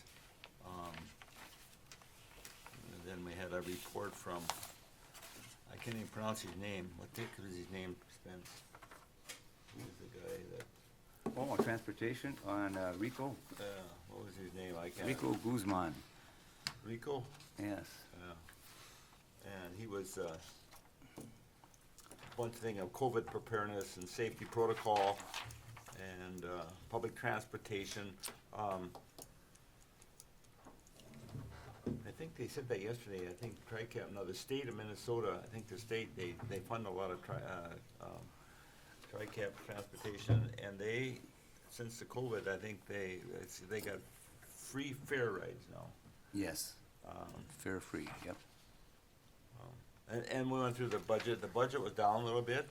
What was the reason the budget was down? Was it, is it timing? Well, one thing was the buses that they ordered, Oh, yeah, that was, yeah. new buses, $1 Timing or million something, for yeah. them buses. Yeah, And I don't know why they ordered all them buses when the transportation rides are down 55%, but. yeah, well, yeah. But they ain't gonna get them until, if they order them now, they won't get them till next fall. So, 2021, that was part of the $1 million budget, that was, so Yeah. that's why their Yeah, that was why, yeah. income and their budget was down $1 million, so. And the state is 80%, there's a 20% match, so the state's 80% of TRICAP's budget. Or supplement, but the state 80%. And that's it, I guess. Okay, just to add on to that, the volunteer driver program that TRICAP has relies a lot on seniors for the rides, and because of COVID, they're having a heck of a time keeping and retaining any volunteer drivers for that. So if you know of anyone, yeah. Most of the retired people, 65, or, Right. they retire and they're the one that do the volunteer driving. They don't get a salary, they get the mileage plus, they might give them $5 or $10 for McDonald's or something, but. And they don't have too much trouble with drivers in the local area, they got problems with drivers going to Brainerd or Minneapolis and that type of drivers they have. Okay. So, the two retired commissioners, they were really after them to drive. To start driving, yeah. They were kind of aggressive, they were, yeah.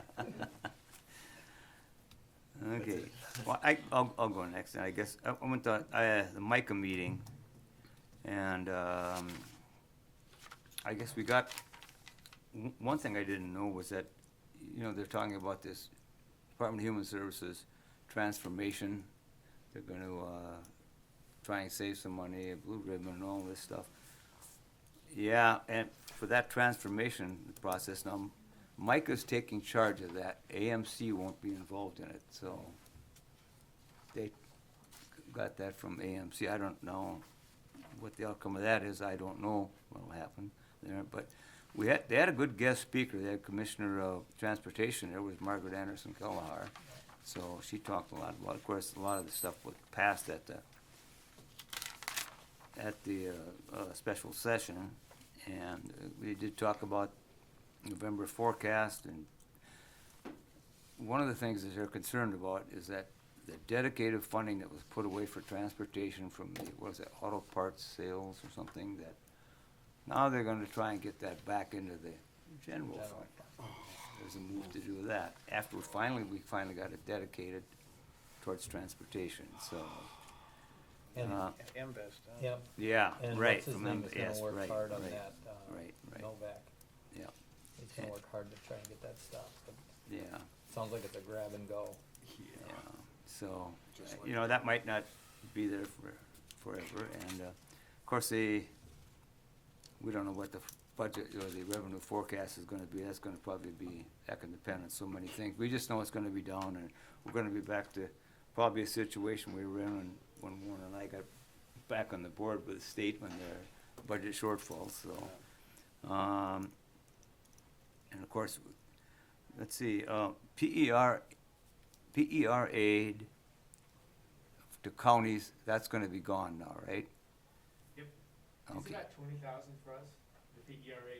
Yep. Yep, and that'll be gone now, right? Not a lot. Yeah, that'll be gone. And one of the things that, one of the platform policies also that Micah has is to protect our county program aid and adjust it for inflation, so. And also broadband. That's another ask for this. So that was two issues that are probably, affect us a lot. And what else do we have? Career Solutions. There wasn't really much at that meeting that went on, other than, they had an open discussion on, board members. We had the local workforce development board with us, and how COVID affected their operations. And each one it affected differently depending on what business they were in. Some it didn't affect at all. And Teresa Bonin from the Chamber of Commerce actually had to furlough, lay somebody off, and reduce the hours back to 4 days a week or something. So they were affected a lot. I think Jill at what is her? Oh yeah, she's at the Employment Express. I think she had some issues there where it affected her. Some, like I said, some didn't get affected. But it was interesting to listen to all the separate businesses. The Boilermakers, I think, they were out of business and now they're back in business, right? Yep. Yeah. So the union representation that's on there. So yeah, that was kind of a interesting roundtable discussion they had on how all these businesses were affected. And that's all I had. So. Okay, I had an APO meeting, we had kind of a long discussion about APO's involvement in extending the light rail to St. Cloud. Well, we won't be a lead, conclusion of the long debate was we won't be a leader in that, but they want to be a supporter, even though the cost per ridership, per ride, went from $22 to $300 during the COVID because the ridership's down 85% or whatever. So Stearns County, or Sherburne County is doing some major subsidies to the light rail, and I guess as a board, sometime we have to have discussion about what are, well, I think that the light rail would be good for development, East St. Cloud, we're just gonna terminate. What's Benton County's thought process about financially supporting such a venture? And so that's something we're gonna have to grapple with, and APO is gonna apparently put a letter together to legislative session to support funding for the extension to St. Cloud, so as long as it doesn't affect we don't have to pay the operating things, that could be fine, but I don't think that's how it works. Cost effective.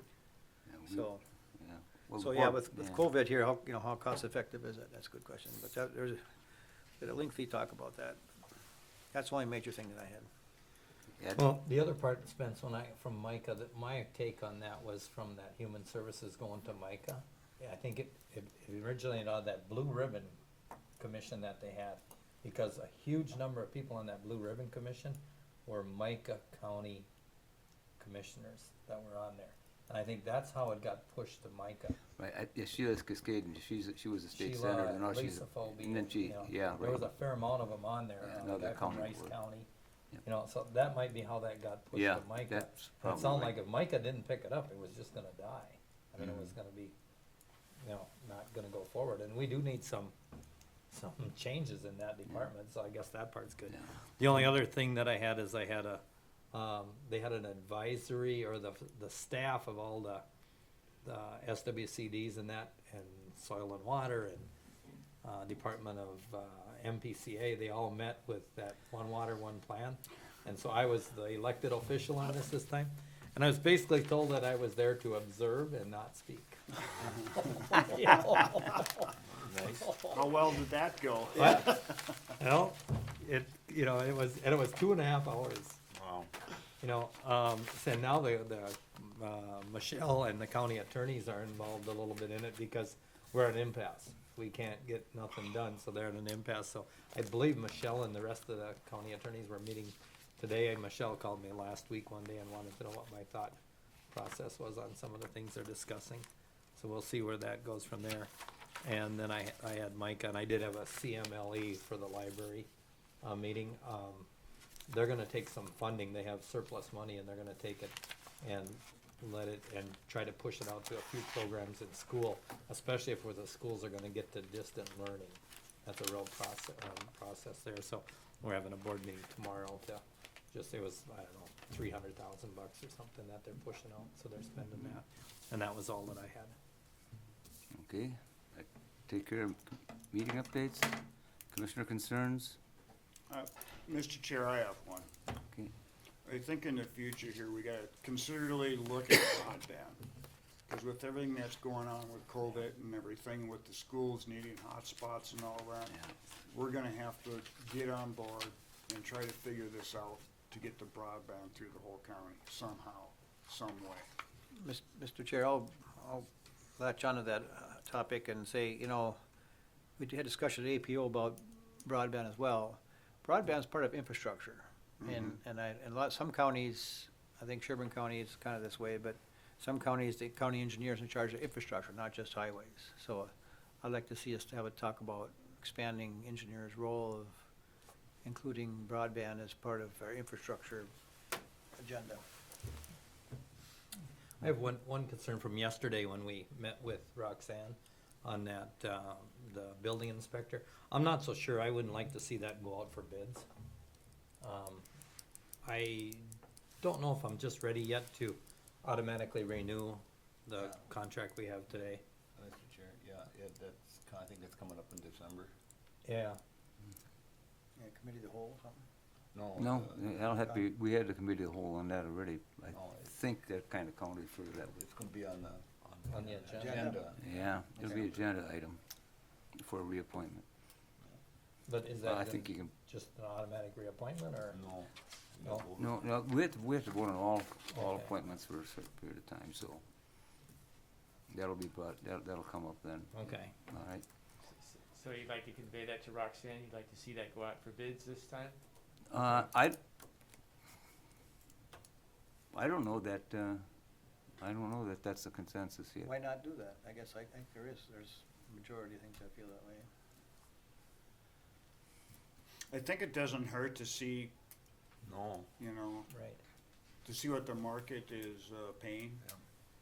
I do know that there is an abundance shortage of inspectors regardless, all the Yeah. way through the Okay. state. Oh, yeah, you in know, everything. So, there's no harm in setting it out for bids. Yeah, it's price transparency for one thing. Correct. Yep. All right, Okay, I'll talk to Roxanne then. I gotta find out too, is when is David's contract expired? I think it's the It end may of the- require a short-term extension just to get I us. think it's the end of the year, I think Right. Monty, it's the end of the year. Sorry? end of I think the it's the year? end of the year. Yeah, so I'm not sure. I'll talk to her. I just talked to her, yeah. Okay. Okay. All My right. batteries just went dead. Where's the remote? I got more on my desk. Well, okay, committee of the whole meetings, we have to set some? Mr. Chair, we want to add that Pleasant View groundbreaking ceremony that was last night at 5 o'clock. I think that's really all. I just had one more possible correction. So I got an agenda for your Thursday BEP quarterly meeting from Amanda, and she shows the networking / breakfast starting at 7:30 and not 7. So I'm going off what she sent. So I just changed that on your committee of the whole listing to begin at 7:30. So it looks like first half hour networking breakfast, and the program starts about 8. Yeah. Okay. And then King starts speaking like 8:15, somewhere in there. Leave it 8:30, but I was hoping it'd be Yep. starting at 7:30. That's all we had for committee of the whole changes. Oh, okay. And you, Chris, you got? Yeah, Mr. Chair and Monty, if I would like to set a committee of the whole to discuss our fueling station out at our highway department. in summary, we have some repairs that were needed that's being guided by some new regulations from MPCA. So I just thought it'd be best to discuss at the committee of the whole about what's going on and what's gonna be required. So, I don't know if there's anything in the next week or two for the board. Where are we at? Today's the 20th? Yeah, thanks, Chris. Chris and I spoke about that just recently, issues with the fuel station. Okay. It's hard to believe that thing's how many years old? Well, yeah, I looked back at, so 2006 is when things were installed. So it's Wow. 14 years old now, so. Okay. So we looking for a date? PCA's out of control. What do we have on the 26th here? at the We have a district meeting. That's, Oh, that's what it is, okay. Yeah. So you wanna do it the 27th? But I don't have my calendar in front of me. That's a Tuesday since we don't have a, A week from today. What works for you? That would be fine with me, yes. Here, I think. And we got a WRAC meeting? the Or should 27th? combine it with something else, and it won't take a whole session just for that, I wouldn't think. That's, You, Mr. Chair, let's do if I it. may, I was just Combine it thinking with about something another else. topic. I was gonna wait until your final budget meeting in December, but here's it in a nutshell. Is, the correction department is losing a 20-hour per week support person. That person is now being asked to work fully in the county attorney's office. And Deb Anderson tells me they really need help. So I was intending that Deb and I would address that issue with you in December, but if you've got a committee of the whole scheduled, that probably is better to package it with Chris's issue, to talk about what kind of staffing solution can we do to help Deb out with support staff. So, and I'll give you a lot more details then, and of course she can be here too to talk about it, so. I think we should combine the two. yep. Oh, those two, yeah. Yeah, those two we can, yeah. So what day And do our we final wanna do budget this? on the, okay, no. 27th? I was thinking we can always talk about CARES funding too. Oh, yeah. We always talk Yeah, about you can bring that up. but that's next wanna do week, it we next won't week, know or- much. Yeah. We'll have Maybe a, we should move it back a little bit here So what in do you come up November. with? I don't care.